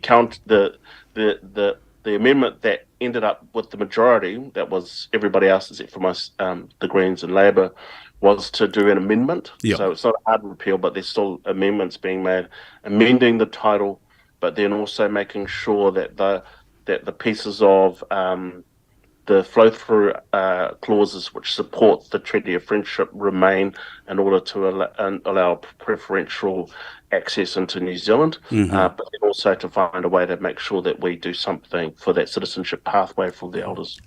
But the other thing too, a lot of our Samoan community didn't know the 1977 Protocol Act still allows us, and it's still a live and part of the legislation that we can always go through that process. But what I'm telling you, Honourable, I'm so glad that if we go back and do the amendments for those people that were born between 1924 and 1949, despite the fact that they have the first generation, I'm rather happy and so happy, so that this target number of people and the Amendment Act restored for those citizens first. What's your take on that? Well, I'm glad that got through, and I'm glad that the Select Committee supported that perspective as well, because that came through loud and clear, and I'm certainly happy that government members in particular kind of heard that message from the community to make sure that that is supported, and I think what that indicates is respect. I think that indicates is integrity. One of the strong submissions came through from the Pacific Lawyers Association, and they talked about if you're going to find a pathway to restitution or the like, then it's important that there's a flow through and a practical material impact, and it does that. And so it's satisfied on that test. But I would say there is a step amongst a long journey, and I want to acknowledge that many people in the Samoan community have been pushing and organising for years to get some sort of justice. Yeah. And so this is just another step on that journey towards justice. And the other thing too, Honourable, it is quite important because we don't cast a doubt over the descendants of these people that were born at that time, so that they can go ahead without, the normal application through citizenship. And this piece of legislation is particularly carved out for them, so that there's no doubt, because the implications is very it's going to be a heavy burden in terms of New Zealand's economy. So to me, myself, individually, personally, I'm quite happy just to let our parents that were born at that particular time deal with this. Oh, I'm glad that I'm glad that got over the line as well. I mean, they got support around the select committee tab. There's more work to be done, and if you go through the report, there are also, because it was brought up around visa conditions as well. Visa conditions are actually dealt with them through the Ministry for Immigration, so that's out of the scope for this piece of legislation. But it was certainly noted by the select committee that actually there needs to be something that needs to happen so that people can come and go more easily and freely between New Zealand and Samoa. I think that would be appropriate. The funny thing is, Honourable, they were just not Samoans. We were not the only ones that sent in, verbal submissions and also written submissions. There were a lot, thousands of non-Samoans who supported us on this bill, and I'm grateful for these non-Samoans. They've seen the pain that we've gone throughout the years, and they were happy to lend a shoulder to support this one. What's your advice in how this relationship has developed throughout the years, and non-Samoans helping out Samoans with their fight? Oh well, certainly that's certainly true for me. I'm from the Cook Islands, the Machuan, and I grew up with many Samoans who are the same generation of me, and I think of Whaarana, Fessel Collins, Lotu Fully, Tell Pritchard, a whole lot of my other friends. And so for me, it's about supporting a generation of people who I grew up with, a generation of people who have who are Pacifica, born here in Aotearoa, New Zealand, but have those connections in islands. And I think it's always really, really important that we support each other in our different ways. One of the very strong groups, when I went around the country to talk to people who would reach out to me and say that they really supported this bill, was Māori. Māori would routinely get in contact with me, talk with me, saying that they supported this bill as well. And noting that the Māori Party were very quick to support this bill as well. So the second reading of this, the vote is, it's not a conscience vote. It's a party vote, not a conscience vote. Can you explain that? So what will happen with this bill in particular, because you do have conscience votes, but this isn't a conscience issue per se, and so parties will indicate and usually block and vote in blocks. Having the support in particular from the National Party through the Select Committee report shows that there is support from the National Party to move it through to the next stage. Right. So I'm happy about that. It'll be exactly the same as the first reading in terms of the way that the votes are cast. The thing is, with the first reading, I had no idea who was going to support or not. With the Select Committee report, it gives a very, very clear signal that there is support, at least from all the political parties that were at the represented at the Select Committee. And so, if the support that has been expressed in the Select Committee follows through, and it should, through to the second reading, then it will pass the second reading. So if this private members bill, is not supported by the majority, so at the second reading, does this mean it could end there? It would end there, but the thing I would highlight is the Select Committee report has the support of the Green Party, the Labour Party, New Zealand First Party, and the National Party. So that is a lot of votes. That's enough. That's more than a majority for it to get through the House, and that's a very, very strong signal that there will be support at the second reading. Just take us through to the recommendation of the report. Just briefly outline what's in store, and is there still a lot of work to be done?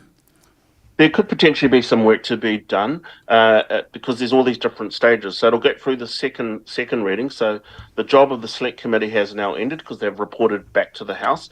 We'll have the second reading, and then we'll actually, at that point, get a clear indication from different political parties about what their about whether they might want to propose some new amendments. So within the select committee, you'll see there was a bunch of amendments that were made. It was supported unanimously to continue, but there were also some amendments there that were lost. So, for example, there's an amendment there around having zero fees in terms of applying. So that could be debated again at the next stage after the second reading. So that could happen at the committee of the whole house, and so we will hear from parties at the second reading whether they might intend to do that. And what that looks like in practice is people put up what we call amendment papers. They used to be called supplementary order papers, which might want to further amend the bill.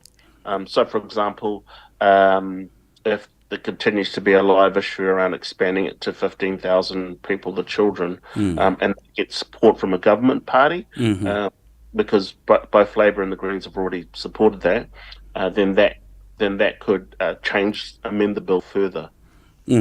So, as we met before, and you can see the community of Samoa is still, vying to have connections to these political parties and their leaders and caucuses. Do you think that is appropriate for us to keep on pushing to these different ideologies of political parties? I think so. I think it's up to every community to engage their representatives in the parliament to push for what they want, and then parties will respond appropriately according to whatever their policy agenda is. I mean, I certainly have responded to that when I originally put the bill in the biscuit tin. I was really only thinking about the older generation. I wasn't thinking too much far beyond that. And then at the select committee, I heard, well, actually, have you considered about widening it for the children, for the primary family, which would make it around about 15 and 19,000. I actually hadn't thought about that, but that's the good thing about what happens at the select committee, because you hear things that you don't know, and then you can, that's a good idea. Well, let's change it a little bit, or that's not a good idea. So we're going to make these changes. And if you get enough votes around the table, it's all about votes at the end of the day, then you can put amendments forward in your act. That is so beautiful to hear that the National has supported to get the bill over to the next step.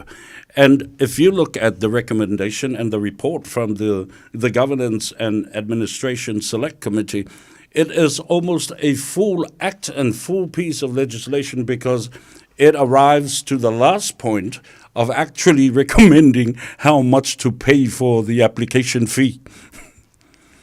Yeah, it does. There was an interesting discussion, and I wasn't too sure where I was going to go with that, actually, because there's an important part about justice around, well, actually, if you've taken citizenship off people, then you shouldn't make them pay for it. So there's one part. But then I was also worried about any delays to the commencement of the bill. So my understanding, listening to the government officials, like, if you don't specify that, then they can't roll it out immediately, which means people wouldn't be able to apply straight away. So both myself and the Labor Party led this part, and I supported them a bit later on, and that was, well, actually, it's just have no fees. But at the end of the day, with that particular part, that part there, that could be a call from. It will have to be a call from cabinet. So cabinet could actually go, well, actually, we want to have this amount of money, or no amount of fees, and so they could make that call pretty quickly. But I think the majority, in particular, the government members, were like, well, actually, if we've got something there, that means as soon as it becomes law, people can apply. Do you think, with your vision right now, as this bill, the private members' bill of yours, has been pushed forward, would you see the end result that this will be laid to rest finally at some point? I expect that once we get it through the next second reading, that we should, and we get an indication about whether political parties will pull amendment papers up or not, that it will get over the line for the third reading. But then also, what I would also say is that there's still more work to be done. This bill is just one part. Mhm. There is a question around on different visa conditions, and we've pushed around decoupling visa conditions, and in the sense that it can be quite punitive if you're coming over from Samoa, and for example, on an RSC visa, and your job gets taken out by like a climate-induced event like Cyclone Gabrielle, or you have a situation where you have an exploitative workplace, then that I think that there's more work to be done there. That is actually outside of the scope of this bill, so this bill won't do everything. It only does one part. It just does one step as well. So there will always be more work to be done. Absolutely, and I'm sure that the community that are listening are grateful for the work that you have done and pushed through Parliament, and also your parliamentarian colleagues and even the Prime Minister as well, because I know you're going to have a consultation after this bill is passed or pushed through to be royal assented. The two governments are still going to negotiate on other matters. Yeah, that's definitely, I think that will definitely is on the cards. All right. To stay away from the restoration of the Citizenship Act. Now, you've heard of what has happened in Samoa with the sinking of that HMNS Manawanui. As a Green, co-leader of the party that are very into your climate change, and also the environmental and disasters that could destroy the natural economy and environment of Samoa, and especially the water and the sea. What's your take on that? Well, first of all, I'm relieved, and I think we all are relieved that actually people got off the boat safely. So I want to acknowledge the work of the emergency services in Samoa in assisting getting people off the boat and off the ship off to Manawanui, and that's important. I think that is something for us to be relieved about. That is something we have to be grateful about. I am worried about the cleanup, about the impact on the environment, and I was reading one news story which talked about them being able to smell diesel just off the shore as well. So that's a concern. My thinking is that New Zealand should step up and help to clean up, and I think that will happen, but it has to happen quickly to contain the situation, because this is potentially a massive environmental disaster right on the doorstep of Samoa. So making sure that is contained, I think, exactly how you have said, around making sure that we protect the environment, that we look after the reef is crucially important. Do you think the New Zealand government should take full responsibility for this, not only monetary, in terms of financial and environmental cleanup and everything else, because it has affected the economy, affected the livelihood of Samoa with the ocean, the beaches, has affected tourism, affected trading, and everything is affected, Honourable Tono? I think that would be appropriate. That would be absolutely appropriate to do that. Get in there quickly, clean it up, to make sure that environment is looked after. I would agree with that sentiment. Well, if there's anything that I haven't asked you that you think you might be able or happy to share with us, I'll give you this wonderful time, Tono. Well, I'd really like to thank the community for getting on board and supporting this bill, for being heard at the Select Committee. That was so important, to have your voices being heard as well. It had a really big impact. It had a profound impact. I know that when many people came to the Select Committee and shared their stories, shared their hearts, that had an impact on members of Parliament in terms of their thinking and the way that they would support this bill as well. So I'm grateful. I'm grateful to everybody that's listening today. I'm grateful for you walking on this journey. And there is more work to be done. And I look forward to working with you to continue to do that work. I want to thank you, Honourable Tono, on behalf of all our Samoan listeners in Auckland, New Zealand, and around the globe. and even in Samoa, they're watching us as we conversate with the bill, the restoration of the citizenship of Samoa 1982. Thank you kindly from my heart, and I hope that I will catch up with you again at some point as this issue progresses through the second reading and even to the third and the royal assent. God bless, and thank you so much again, once again. Whawhataitele lava, me takira nunui. Thank you, everybody. Kia rana, whawhatai. Ia le nā Samoa, le whai unga le nao le talanoanga. Fast food ma 5 minute, wa umana kawa atoa ai, ia mea uma sāwhina ngalo iai, ia le atunu o te whasiri atu ele te malo. Na pawale bea. Oka okai. O le tūla, peo se tūla whono o toi tūsia atoa ma pāsia. Ai, te mai, that it be passed. The Governance and Administration Committee has examined the restoring of the Citizenship Act removed by the Citizenship Act 1982 bill and recommends unanimously, overwhelmingly, that it be passed.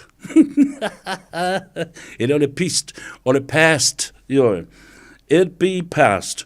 We recommend all amendments unanimously too. Unanimously. Au whatasi whamasino.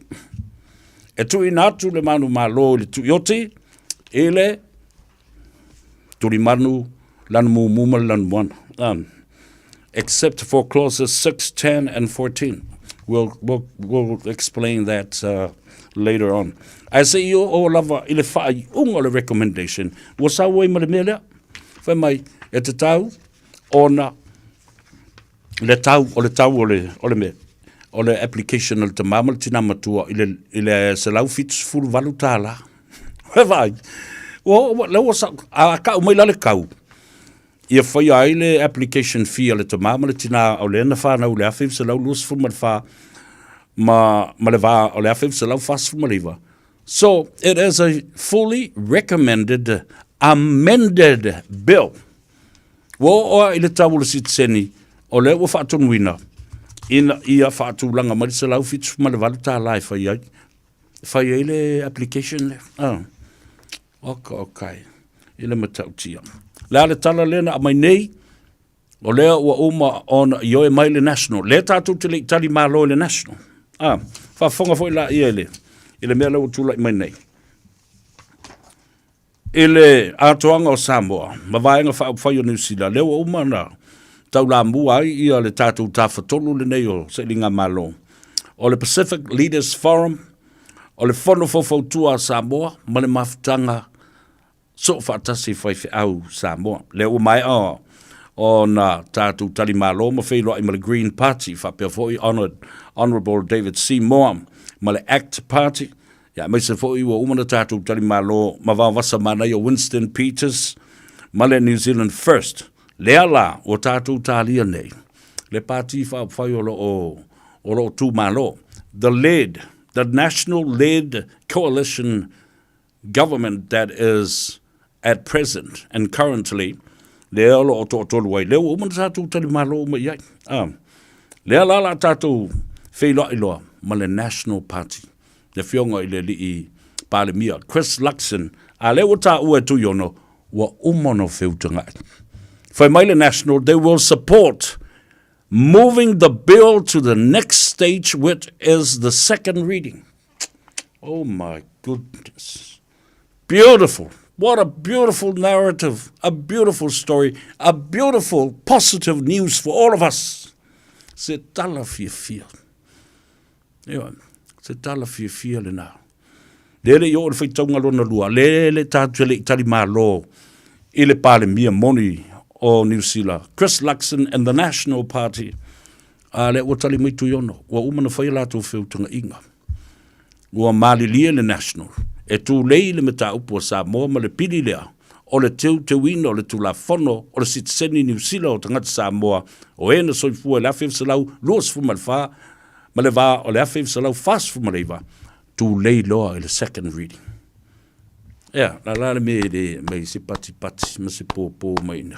Po whapero. Lea la tātou whātalitali e tari ngā malo le nā Samoa. Ai, mau mai lau nofo wa o lea la tātou whelo, i lea longo atu i lea sto nai. Se teimia o nei po tai au. Po o whea o lea tātou whelo i ai i lea so to nai nei. Awhi o mai lea tunu. E te saumalo loto fia, ma le tala fia o leo o mamori atu i ate oe. O lo tātou tā lia fo i la le ngato o le whelo inga ma le National Party, le Labour Party, guaranteed. Ia ma le te Māori Party o Māori. Ia, mō le tōlau launga lona lua. Upo nai whai i le te māloa ana. Whe mai ea, o ape e moe mā natu. Talo whai. Whawhitai i le atua, i lau te talo Samoa. Leo o ta oto mai a ta hata o tau lelei. Wala foia foi i ata o manu i lunga wa au te tele o Samoa. Ai ngoto le va ai ngata iane o sa fata masi Ai sea.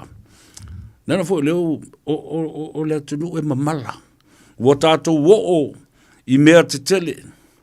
E whai o ngase o malo e whetauinga i upu whai o malo i le lefi alwa so tu le pala tau ia male. Male tofi pale mia, male umia o le pawa, male marusi anga sai ai. O i whaam sinonga, toi o mai o whai ngā palota. O,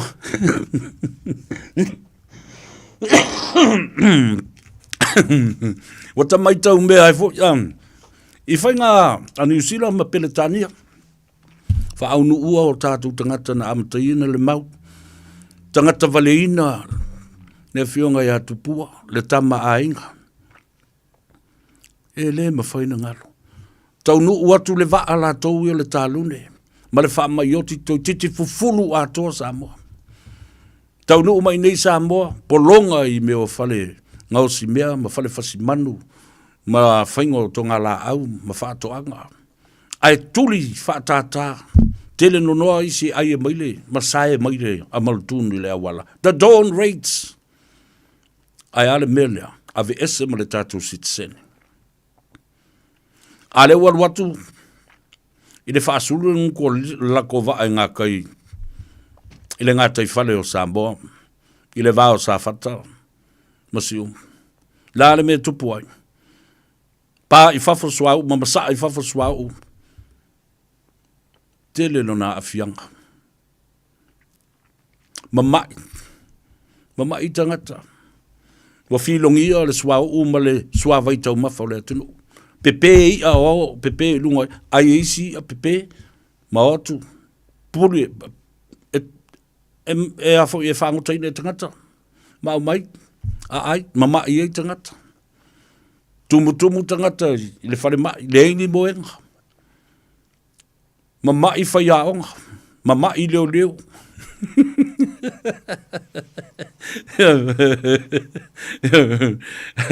Ai kele e mele mangawa kaka,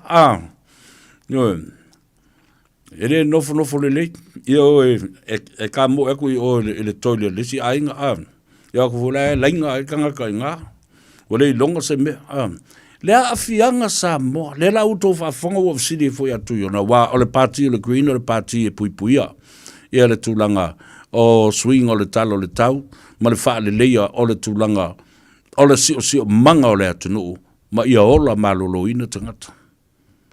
The natural livestock and livelihood of people and the environment, the implications and impact, the negative influence in trading, health, lifestyles of our people. Trading. Ya lefe bai tu yono. O a whakua meka millions le mele lea la tutongia New Zealand in terms of compensation malako meleanga e masangi fa yakako. A lefe mai tu yono. Oh, of course, New Zealand should bear full capacity of responsibility.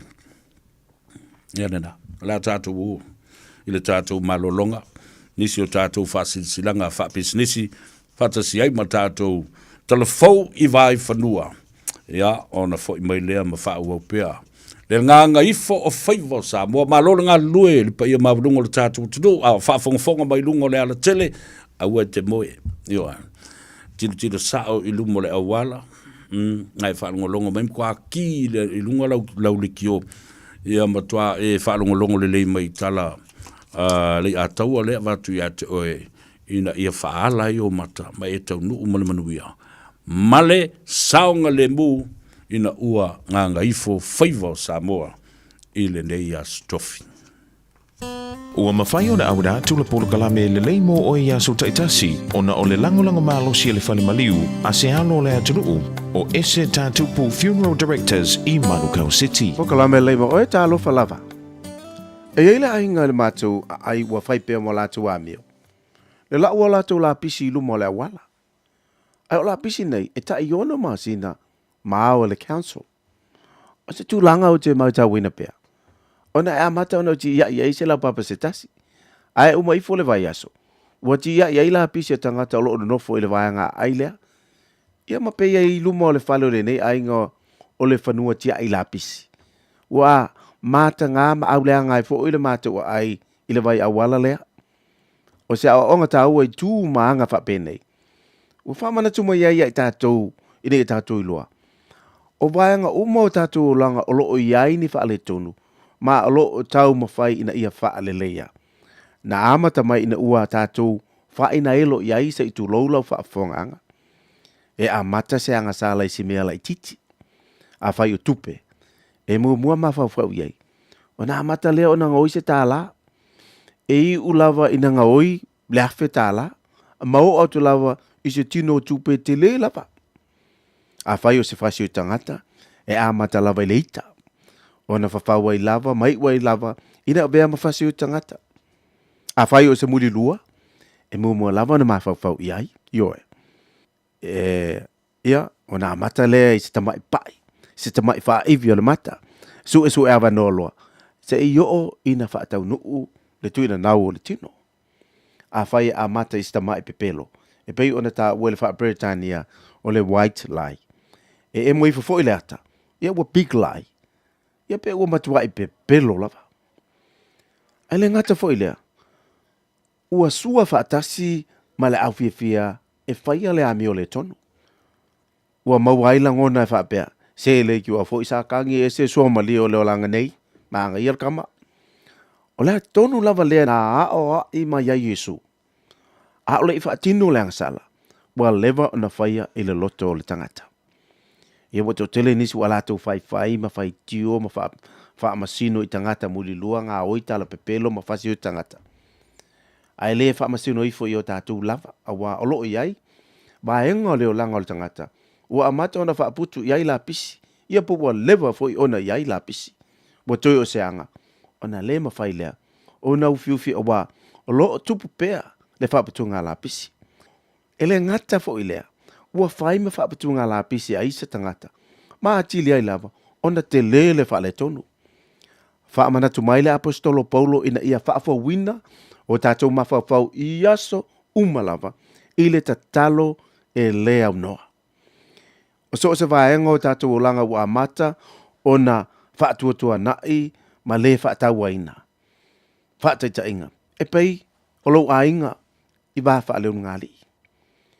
O lau a inga i le vā ma le whanau. O lau ola whaaleanganga. O tiute mangaluenga whai. O lona winga o le nā ua a mata. O na e whaaputu i ai la pisi. Ma i e whaitete. O le nā o lo o mata ina tangata. O le a tau ai fo i ai. Ma tongi fo i ai la pisi a isi tangata. O le ana fo i ua whai ma pitanga a le ti a Apollo. Ia o le teimi lava nei tu ina tuai, ia Yesu la pisi o le nei o langa. O ia na te whaamaina, a o le io o ina tele lona whaaleanga ina. Ia vea le matango fio Yesu e whai maula e le nei aso. Mamana tua, e le lei mo oe. o le ese tatupu funeral directors o se fale maliu Samoa o le tali foilea o taimi whengata o na o le malanga al maliu ma le oti. E mawhai foi o na lato awina atu ma awina mai tino maliu o e pele mai so o se atu nuo lalolangi. Mala auno le ese tatupu funeral directors i le lua o na lua toru fitu o. Lua o na lua toru fitu o. Pea fiu ane ele se fulu ma le balu Norman Spencer Drive, Manuka City.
In this update, the Finance Minister says she doesn't regret the tax cuts she delivered this year as the government books plunge further into the red. Treasury's revealed the Crown's deficit has worsened by $3.4 billion in the year to June. It's the fifth deficit in a row and now adds up to $12.9 billion, while debt has grown by $20 billion. But Nicola Willis says the cuts were modest and restored some balance. You can't operate as a government by saying we'll just spend whatever we want and then we'll treat taxpayers like a bottomless ATM who can keep funding that. Hurricane Milton has knocked out power to more than 2 million people in Florida. CNN is reporting multiple deaths in St. Lucie County on the East Coast. Tampa's been hit by flash flooding and the Tampa Bay Rays baseball team stadium has lost its roof. US correspondent Alison Petrowski is there. She says she's seen wind like this before, but the rain is unprecedented. It was relentless. It was a deluge that did not stop. It has bucketed down for a good 7 or 8 hours. New Zealand's Chief of Navy says most fuel that's come from the wreck of the Manawanui is dispersing. The Kiwi naval ship hit a Samoan reef while surveying at the weekend and sank. Rear Admiral Garen Golding says the ship's fuel storage isn't leaking, but very small amounts are coming from some pipes. There is obviously fuel coming out of Manawanui. It's tracking away from the island. It's breaking up. An extra weapon against banking scams, but customers still need to play their part. A confirmation of payee systems rolling out banks from next month to be fully in place next Easter. It notifies a customer whether the name and account they're paying to match up or don't. But Banking Association Chief Executive Roger Beaumont is reminding there's no silver bullet against scams. Customers need to be vigilant and careful whenever they're paying money out of their bank account and make sure that they're confident of who they're paying and the account number that they're paying it to. That's news. In sport, Sean Johnson is coming out of retirement after only 6 weeks to join the Kiwis for Rugby League's Pacific Championships against Australia and Tonga. The former Warriors answered an SOS call after Dally M halfback Jerome Hughes was ruled out of the tournament with a neck injury. Former Supercars driver Greg Murphy is dampening expectations of a second straight Kiwi triumph at the Bathurst 1000. Believing Shane Van Gisbergen's absence takes out a world-class contender. We don't sort of have one that's sort of at that level, I don't think, or with that much potential. But the likes of Matt Payne, he's with Garth Tander. Garth's been around here a few times. He knows what he's doing. And Matt's driving beautifully. So, they are a very good chance of getting a good result. That is sport. I'm Raylene Ramsey. Tasilima i Tonu Amo. Radio Samoa. O lea ua o maile vai tau o le tau tongo ai. O lona winga o te tau o na tapena lo mo ta mo vai taimi o ti munga mamafa ma fa. E au fi aile fa mai na o talivai. Au tafo o tonga la au matua fale. Ina ia mama ala e tafe i aile sua vai. O le whaia o ia ngai o inga e ora pui pui ailo whanua malawa. Maile fa le ngai na mai I lo longa. Tanga iane le Auckland Council's flood viewer mo nisi fa amtalanga.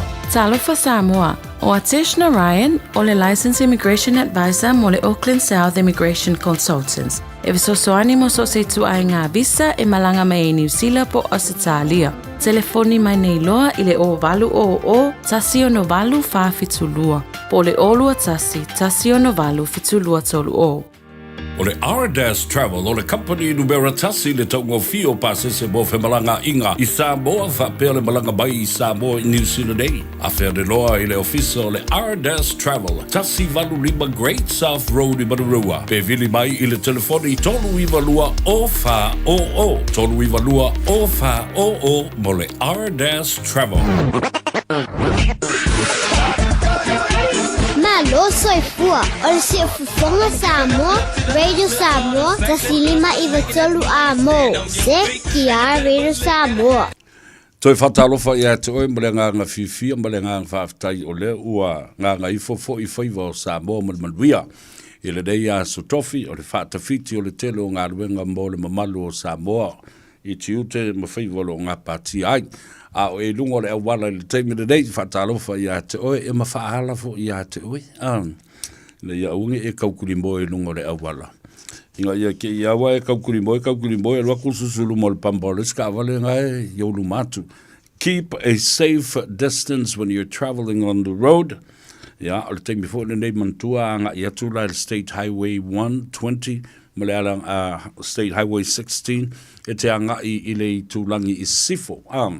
Al te milana e te alu ala ua ngata la wo so mai de la nga i ngoto le la ia al te milana e feto ai tonu lava mamata suluia se senga ai mata fai mai lo sa ia me se po le sa o lau ta vale i mga ala wa fatu ngai nai de sa e tau na yai o le fa mai senga ta wo le nei ia ma fa ma fananga fo i au idantu i le tātou por kalame i le so, ia ma unele i atau se vea stasi o mātou anti sa sae la fonga ma lolo. Ua whamanawa fo i le atua na ngā ruenga, i le valu se fulu ma le lima o tausanga o lona soifua, e tupulanga le leia ma le mātou tina. Mai o se wō ma mai pei se uso fo i le mātou tina. Ma o le ngā ruenga e tasi sa la ngā rue ma tautu ai i le atunu se i o lava ina malolo manu malo retire o le whaia onga mai aso atu la o te whamna tui nai i le aso International Day of Teachers Around the World whapena fo i Samoa ia ele avea i se tātou whamtalanga e na ua langona le leo i rama i na walongo mai ua whamanawa le tua i ngā ruenga aletina anti sa sae la fonga ma lolo i le valus fulma le lima tausanga lona soifua i Samoa ia langona i lava le whanonoa ia ono stasi o tina ta uele ngata sa whaia onga i le malo whaia onga i le e kalesia Jesu Keriso o le aupa ia o asunga tai ma a onga le e kalesia ia o se whaia onga fo i tutonu o le lotu i le a onga sa, le a walofa, ia mo le tupulanga te le vau. Mole atuai o mātou whaamaisenga, mālofa anga, whaamawhanwhananga, i le sunga ia Brent Malolo. Wai atu o taulangi ma suafa fo i watau ave o le aingo. Ia whapena fo i le uso ia Samba, o le uso ia Taua, o le uso ia Waito e lau, ia o le uso fo i La Fonga Junior. Ia maiso o tua whawhine ia Sina, whaalo wā, ia ma utou umalawa le whanau. E le mwhaina whaangaroina o tau, mo se o tau tina, ua whai ilangi fo i le wholaunga o lo utou tama. Ia, ai mana tua ai le sao tā ua, o lo utou tina i le avea ai o se whai a onga. Te mana tua lava le mātalanoanga ma le fionga i le minstao a onga, se ula Ioane. Sa o whaleo ai le upulea, e masani na o whalongo iai. Ia ma tā uai tangata nei o lo whaia le Faiva o lea, o atu o tupulanga, o taitai o Samoa mo hatai au. There is no other greater calling than to be called a teacher. Ele iai seisi vala au ngā siri atu o na tāua. Na ilo le vala au wina oe o se whaia onga. Masi tangata e a o atu. E ui lava la ina le leitutongi o whaia onga. I lo tātou atu no. Ua stasi fo ni nā vaenga sa matalandoa i ma le fionga i le minstawa onga ia se ula. O le tanga i mamau leo le minsta, fatasi ai minsta o tupe ma le kapeneta, i se si tanga o totongi o whaiaonga. A wafo o le mele nā, o le o tula i mai, o le sioki, ia o le ufa peritania le nā, le utatu ufa Samoan o le short. Ia pa o le lava fo i o whaiaonga i le atunu. Wata tau ai o na whaia se isi whaatulangana, e mai lei pe whaatosina mai ai. Ia le tupulanga telavou wa lata i le vasenga sifuru toru pa o le vasenga i ufoi, sifuru lua, maanga i atu university. Ina ia toi whaatau ina le kolisi o Whaiaonga. Teachers Training College in Samoa. A nga i umalawa i tupulanga telavou. Ma i lātou o lo ua whaamoe tā pena ina ia avea o ni Whaiaonga mō le lumanai.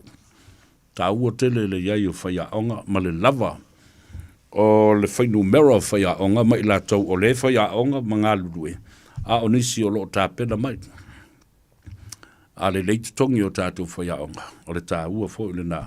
O le tā o fiofi ai o Whaiaonga i Tono o le atunu. Ia, o le tā ua la le nā. O Whaiaonga nei, o le mātuti nā. No umana malolo retire mai alo ia i le aveo se Whaiaonga wā. O tangata nei, o lātou potua onga, o lātou a ingalona lua ia. Ioi, paua leo le meo ia. O le whale le nofai, o le whale a onga, ma le whale sa. O leo langa lana o le mātutina. Ma lau toi alwatu nei i Samoa. O la fo o toi Whaiaonga. O toi a ami mai fo i. Ele e kalesia. Wha mole sister la vea. E mawhai ona e toi whaava noso teimi e toi fo i mai ai. Wha o ngā i lea o auina o mata upu o le seminari. Mata upu o le whaatutua ma o onga principles of the church and the institution. A le o whaalongo tu nei. Ua ave mata upu wha le lotu.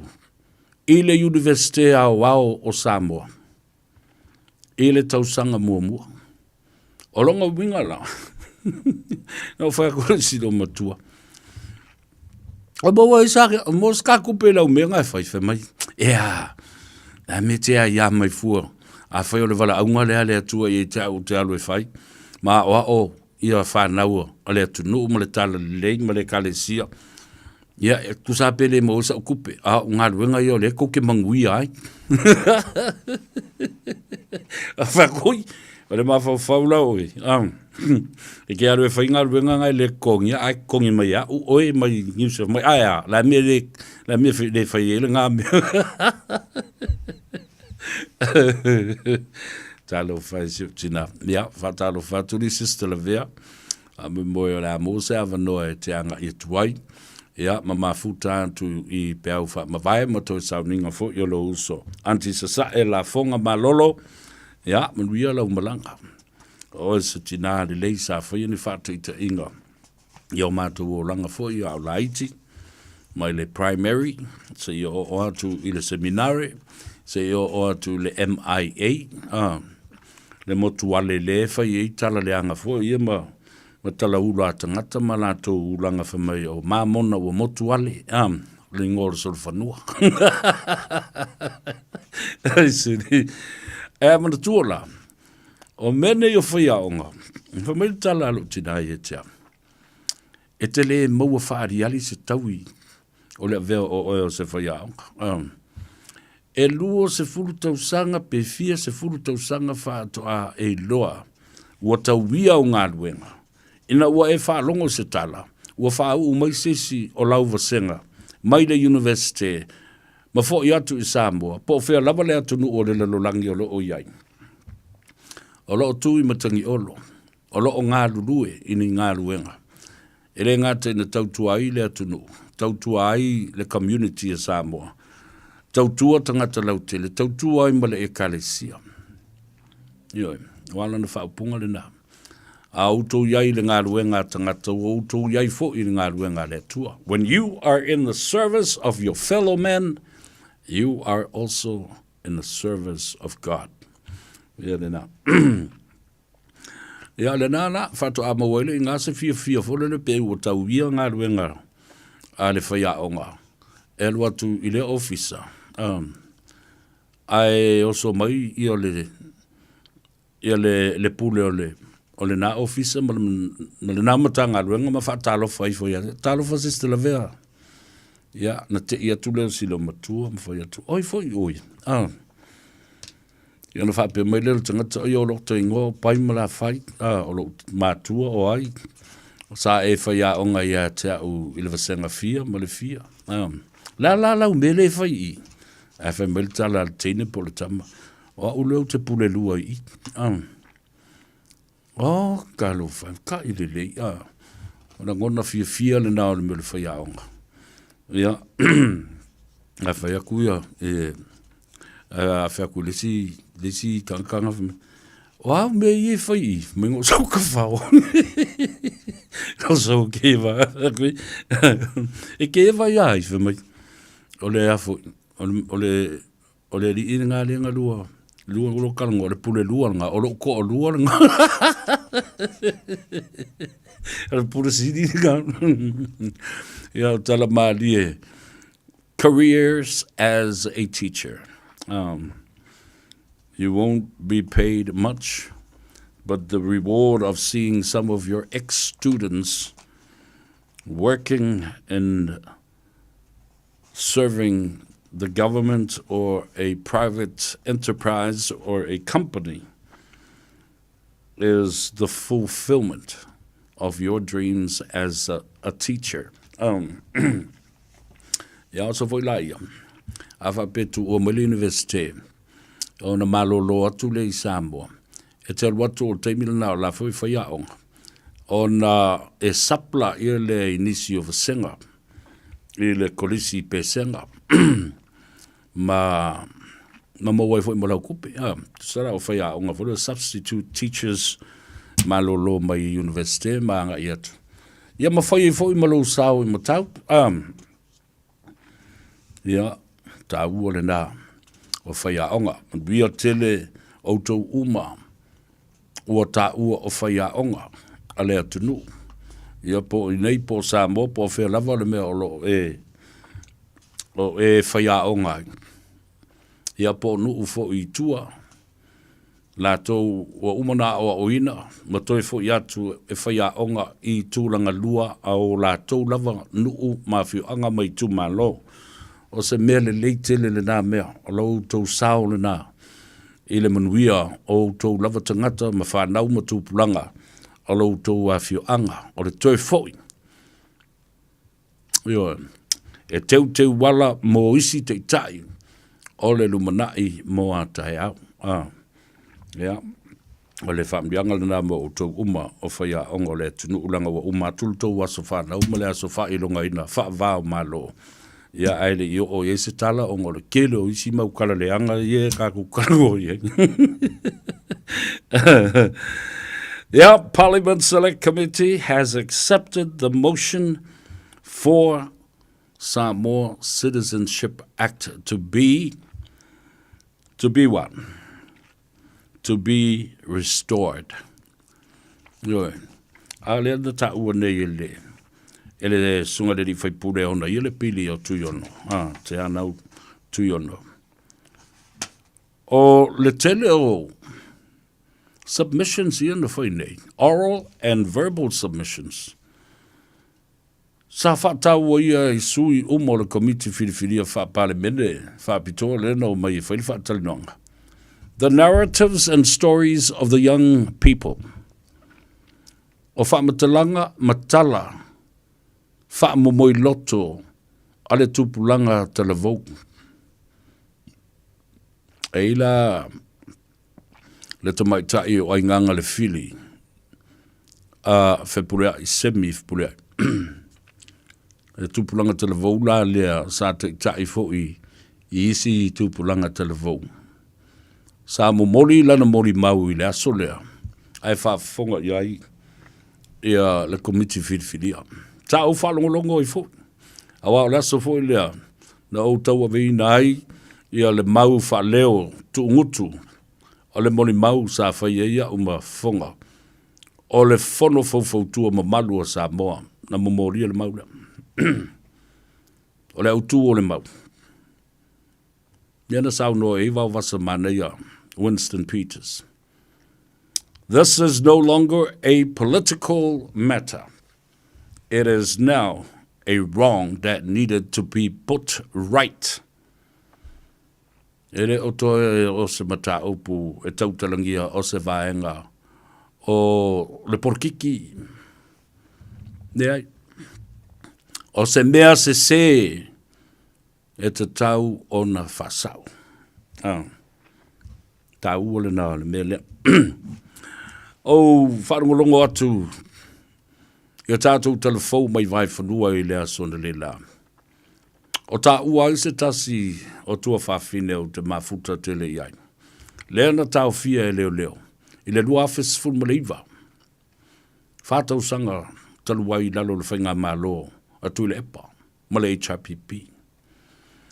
Na tāu fia le te maitai lea. Ona o le masalomia, o ia lea, o le tangata e ingoa ia o la pi lunga le Facebook, ma le upenga ta whailangi. Lea sa whanga a mai, ia tui le epa malana whainga mālo. Ma langa ai fina ngalo lea tunu, e pei ona iai ma le uso ia whaipopo, ia king whaipopo maisi. Nān mele na whai. Ta po e uma e tui le epa. Ta loka. Nai o mai te mil nei lai, ka loka risi au ri. E imba king fai popo, ia fa pena fo ia, le usa ia sione, le ma, fai oso. Na po e la, ia le te mai tai o Katarina. Katarina ua talia tau sanga. Talo fai si o tofa fine. Lima aso o loka. Ona o le masalumia, o ia lea o le o lapi. Aia. Uma suasu e ngā whātau sanga taluai, te tala mai tua. Lea la, ua malie ia le whamasino. Wa te tau na whaile tangi. Lote le tangi, wha se lau 5 afe. Toi titia afa miliona le o suai nei e Katarina. Le matanga aluenga o leo, ma le komisina, whaatasi ai, ma le minsta. Ia o minsta na o le lata usanga, ma le nāpaia inga ua tuana i atu. Whe mai le whaalongolongo a Amperosa, Justice Amperosa Roma. There is substance in the case. There is a legal remedy and element in the case that needed to be resolved. E iai vaenga o le tula fono o se ai o na whaatino ngā luenga a leo leo. Mai uatangia ai fo i le ala ngā te tau o na whaau le tangi ma le sūlea e tusa ma le wha se lau 5 afe toi titi a familiona. E whaila e la wali ile nā e lava i tau. A e ti ngā ina i le mālo le o tūla i mai le teimile nei e tutongi i a tupe. Ma le mata upua leo na ufi na utuai. La le me o le whaia i se su enga. Lau ili whaasanga i a whepuleai a tila ropati. Le sa a vea ma Palestine o le whaamasinongo whanua ma suafa. Whaamaunia sori ngā tula whono o le whao 5 mātu ia. I le whao ngā ina o se whangu e a vea o se a upenga e whao o ini manua to atu ngā i se tasi tangata. Le leo leo pōwho lena ia pingi. Le lano whai atu e a lino mai awa, maina, vai, o le sui le Radio Samoa. O lau assignment le nā. E te alu su e pe ai sea, wale whai ai ele asosi o lo ia Samoa po o le Law Society of Samoa. Se whai unga se i ai le laisene.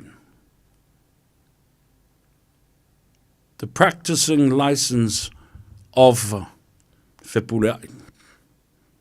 Wafo e leo wha maunia. Wha maunia le wha msinonga whai tu malo, wha maunia le wha msinonga mawalunga, wha maunia le wha msinonga apili. Ala ala mena whai e tui lepa. Leo uto e watu elme ta aupula nei walanga o leo o le maua se awa noa ma le fionga e alilo mai awa.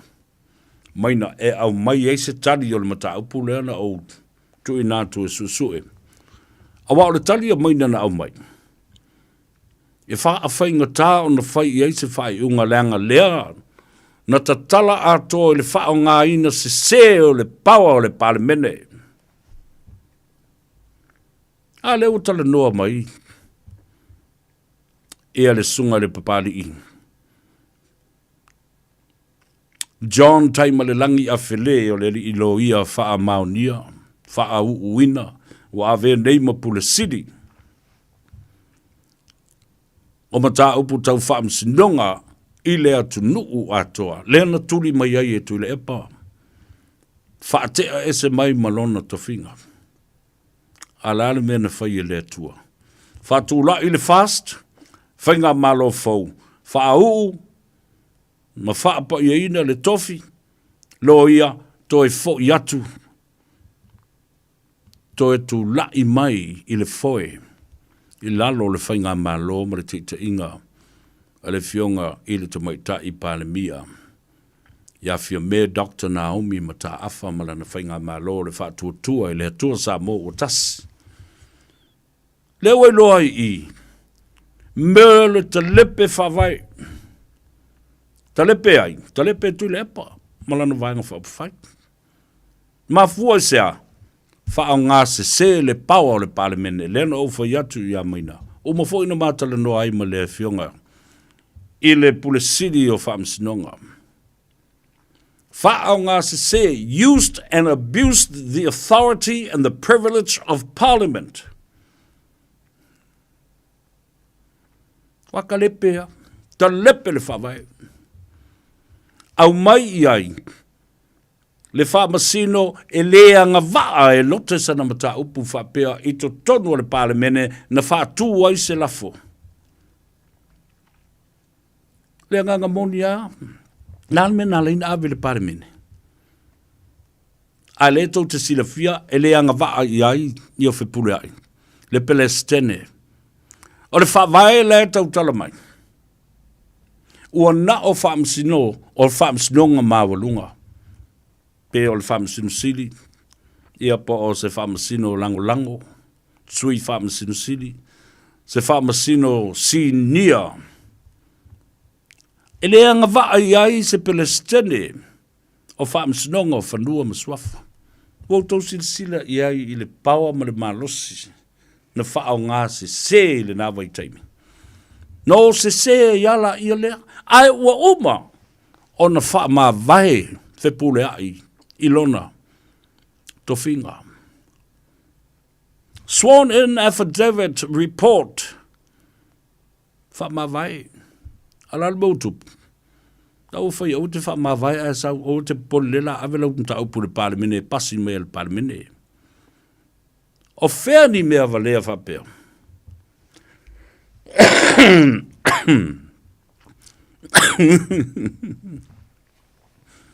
O whēni mea soli tu la whono whapea. E leo wha leo mai i le wha vai. Le discretion o le palemene e mwhai ona whaise me tonu i. Lua, o le lafo ai. O le lafo na wha tu ele malo o tuila epa. Ai e moe fo le lafo. E whai o ina. E whaia ina le lafo le malo. Aisea, mo lewa na umana tau pule pule. Ia le lava tangata e watu le aso lea e soala upule e le mata upule afpule. Ale sa vema Palestina. Ia lefa mai, se au mai se mea se tasi. Mai se mea se tasi na se na mātou whaia, ma leanga na mātou whaia, ala nā mea.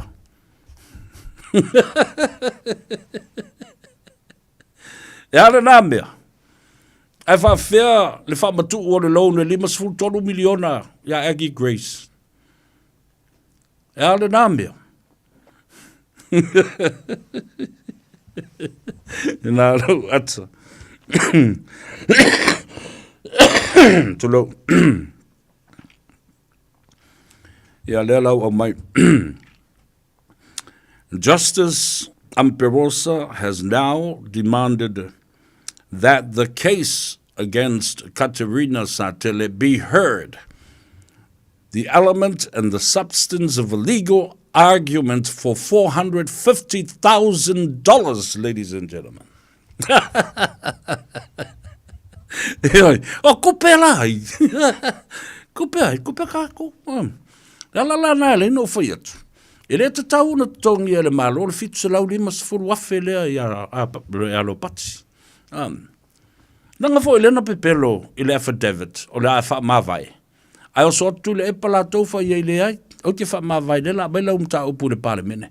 How corrupt is that? And he's not entitled to that treatment and privilege of parliament because he is not a senior judge of the High Court or the Court of Appeal. Yeah.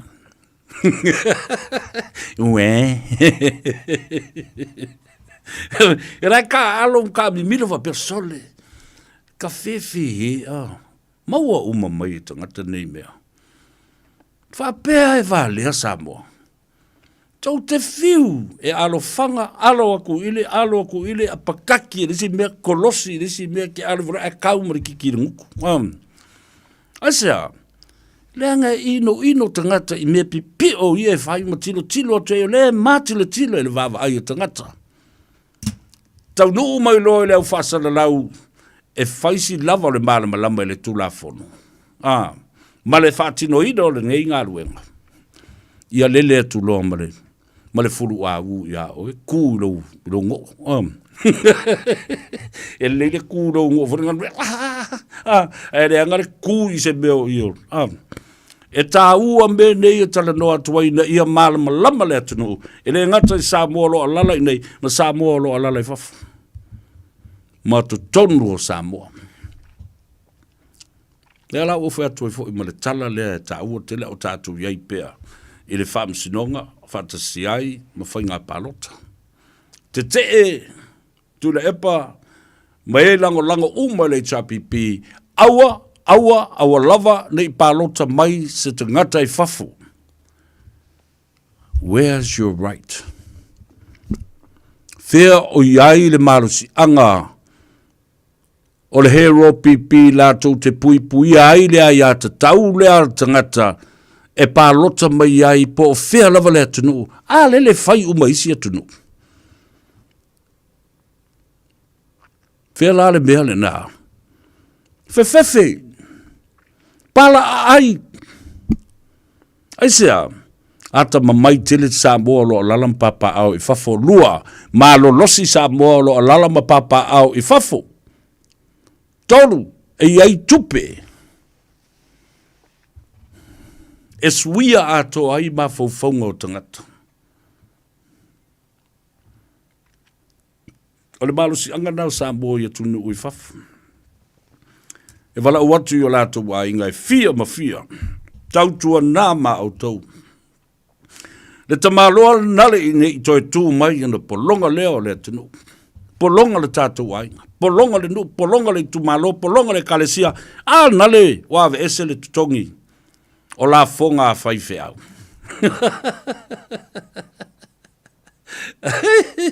Ale te wawa ai atua i ai. O la susu ai ma isi whaife au i o. Ai, tene ni lātou tupe, e fie, tongi lātou i tālafu. Lātou la fonga. Ai no fo i nei. A le whaamrianga le na whai nei e le whaatutu e le atua Samoa o tasi. Wa sa lalo ai masolo ia le nātou la fono. La ua ola fie. Whaife au i Samoa. What happened at that time? HRPP were struggling and desperate for money. And they were doing everything in their power to collect any dollar or any penny from anywhere.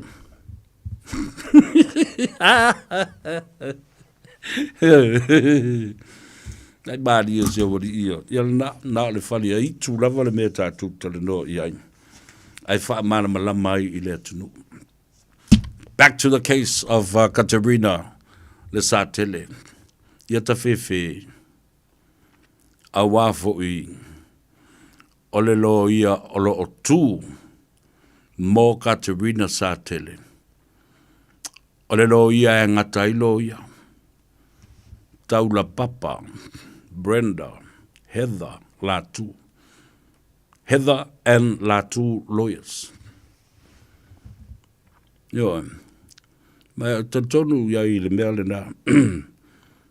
$450,000 ai. Bo mafa foi la ka ua Katerina. Inga la king o Mary. For defamation, defaming Katerina.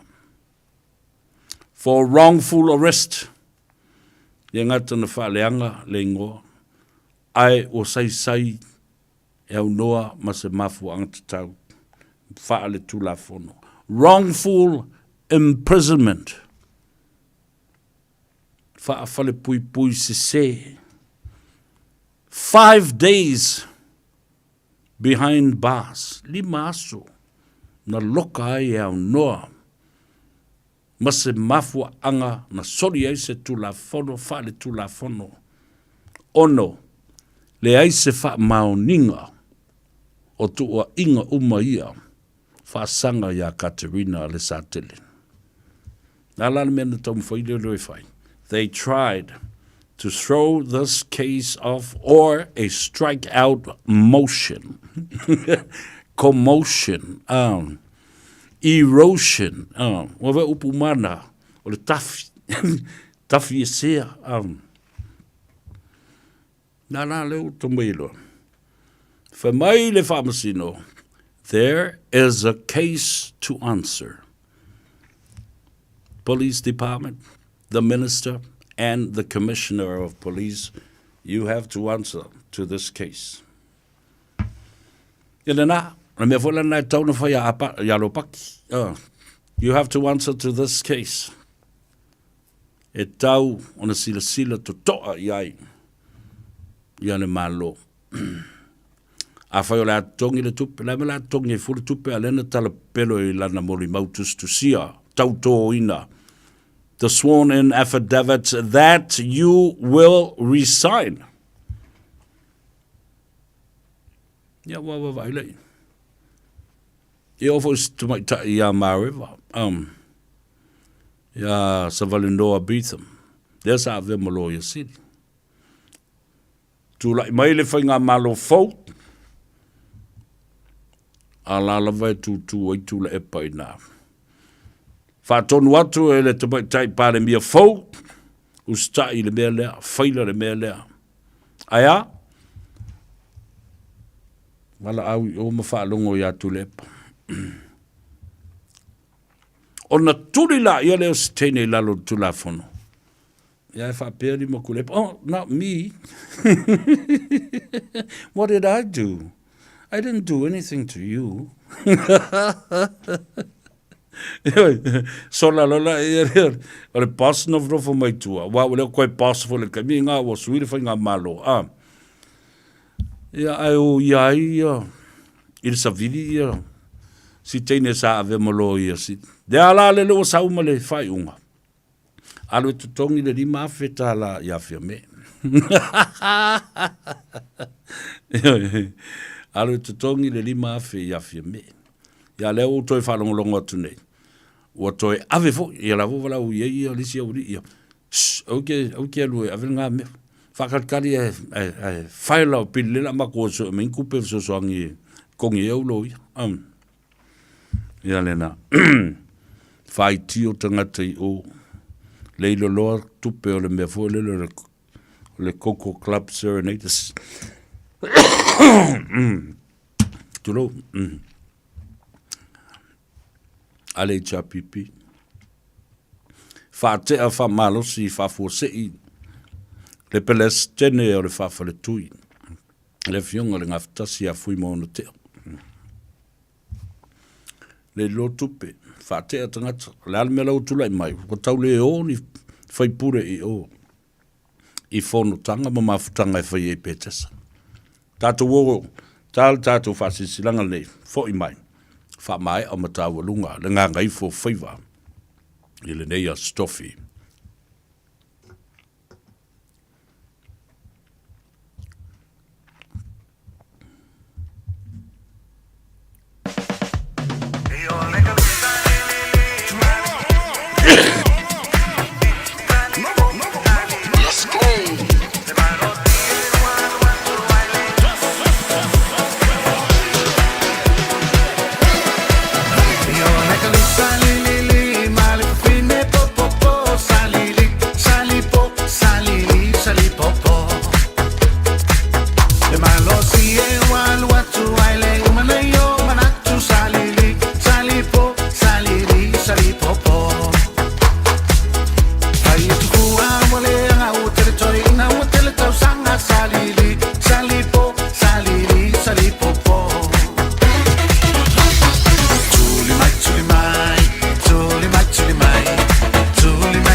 Ia, toi whatalo whātu fo ima whawhenua i atu ia le Gagaifo o Faiva o le nei fo ia stofi whamalo ngā lue whamalo fo i le tau atai mai se fo i lo tau lava papale ma le ono sai i le sāwalinga fo i le nei vai aso i le o tātou tau mai le stofi whamalo i ate o tau lo i lunga o le apio fo linga Facebook page i whape fo i le tātou YouTube channel. Please remember, share our program, like our program, leave us a comment. Ioi, tango tufa le tātou por kalame. Ia, ma subscribe fo. Ioi, ai, na o subscribe. Ia, au ala wale misi ia te oe. Ia le ano fale o so se por kalame. Ima tā upu tā ua lea o te wha manatu ia te oe. Ai mese o le momolinga o le whiau. Ina ia maua le awanoa tātou te pālota atu ai fafo. Le au wha moea te isi le mata upu le teimile nei, la ua wha ngā solo o umar kilingi ia le tele o lola pālota ai tū malo. Ia na paula le mele whai, so steimi tātou te anga ia i Samoa, a ngā i whai lau le stala. Because I'll tell you there will be a nice surprise. Tātou papa i atu i le fontanga leo le a whai atu i Samoa, luas fulma le iwa, min star o ta longa, ma recreations, sports and recreations, 29 ministers will meet in Samoa next week. Ma le fontanga lea, e talanoi nai le whaongaina, se o meo whala au whaasaina, ia po le whala au whaatupu malosi, e ese mai lava i le malosi o le tangata ia wha le natura. Ai tasu le mea o le tātou atunu. Tātou te le whaongaina ia mea, enhance drugs in sports, e leo se mea le li, e leo se mea te tau, te le atunu o lātou te whaia le nā mea. Ia, ma waia lātou pine auro, ma waia lātou whaelonga te tele, ia o tātou Samoa. Ia, tātou onu sai. Ia e o la o I lo malo si na mai le tua ma e tau vai. I talonga lo fatino. Ia umatua le vaenga le na ona tātou se e mai lea. I le tātou komiti mantua o le whaitaunga lona lua leo le a o iai ia le tātou ai o le vai aso lea o i o le astona nei o le a whailo ai I le atunuu le no whanga o le a tātou poto iai ia mafono ai fo e le ngata I le nā o le aso lua o le vai aso fau e pa u le aso o le aso sfurma le lima le nā o le masina le ne o ki topa o le fono le nā mo le pa ia mawalunga o Samoa uma sa iai I le fono fau tua mua ia manisi fo I e fau o le a fianga I mai e whaalongolongo I mata upo le fono ia ma aveo fo I oe o suyus fono o le fono fau tua mamalu o Samoa e tā ua tele le iai o le vai tele lea tātou te aso vai iai ma tātou nuti mea ai tua mai ia I tātou le malo e me se fo I tama le malo o lo o iai le teibi le nei le fionga I le konsula wao o le malo Samoa le fionga I le alo tunu mafono palusalu e whapo le lua ia po le sunga fo I le fionga fo I le swafa I le malu ma le filtua ia whapea fo I lona au waa le te fono po le komisina o fe fata wa inga mai lato umalo ngā lue lo fisa lea o le ngalo ia te oe wha maulau ka lena o le aso sfulu lima pa une na I le aso lua o le vai aso fau o le tau le tu lai sfulu ma le tasi I le mauta o Samoa le a wheloa I ei Samoa poto mori I futi afu e tasi I le mauta o Samoa I le aso lua I le tā o le tu lai sfulu ma le tasi tupu mai o le atunu u fale tua matausi o le tupu langa tala vau ta lia so se tasi ia ona whaifai atu ai fo I la ia lea o tātou fuafuanga adualu mamao mo le nei tausanga ona tātou se lea I le tāwalunga o le tausanga atoa aso lua sfulu ma le tolu o le masina o te sema o le whaafianga tele le nā ma le tau mawhitanga tele le nā corporate dinner a le whono tua Samoa ma ana paanga I le maota o Samoa amata I le wha I le afiafi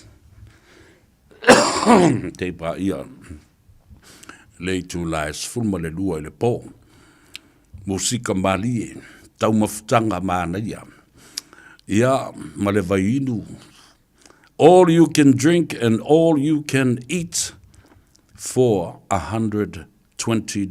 Mana tuala. O le tātou ticket le nā ua watu I tua. E tasi le ticket, pe o le pepa ato lea. Tasi le ticket, e awhelua se lau I le ticket, e se furu tangata e o mai ai I le lau le nā. E o le tāua le nā. Nono winga tasi al ticket, o le lau atua le nā. E awhelua se lau tā lā. Ia, wala wane ia le tātou te whono. Ia, lo ngafa ma le vaenga le nā. Le vaenga lea o se ia watu le tātou telefoni ma le numera.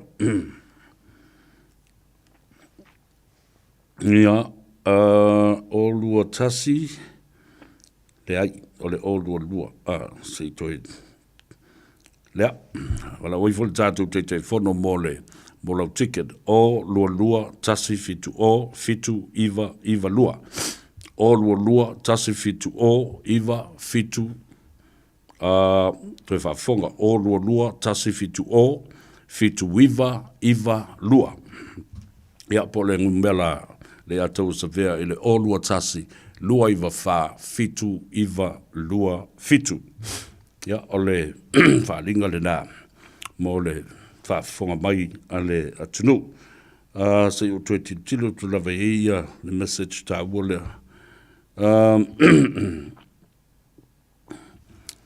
Le lei. Ia le nā, ua mai atu wai toe valu minute o na tā leo le tu la e fitu. I le whaafonga mai a le atunu, ua mai atu ai se au nanga mas tautua. Ia, o laha fo i suanga o le vātere lau tau whaafonga, ia, o mea lava tau na whaamanino, ma whaamanu lama fo i le atunuu. Ia, e lei fo i se Faiva e asa e au noa ma se mau. Anga le leile atua, whaamangalo fo i se leo le au nei, ia, mama ua umambale sunga ia, la uli aise ka paunga. Ai maduia fo i whainga malanga i lunga o le ala tele.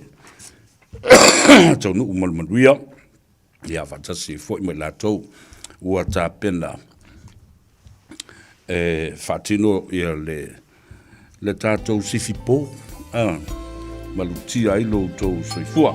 Se kakaya o kova i mele o kakia i kikala, se kakaya o mele asto nai.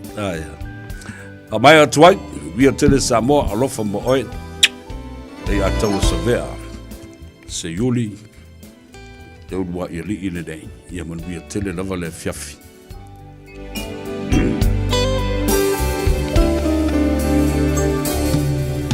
Manatu le mafutana o emagu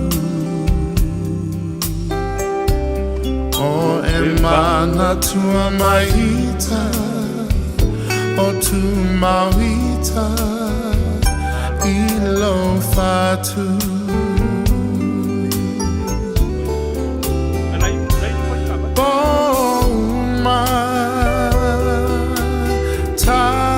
te tala no ai Momo sao se haso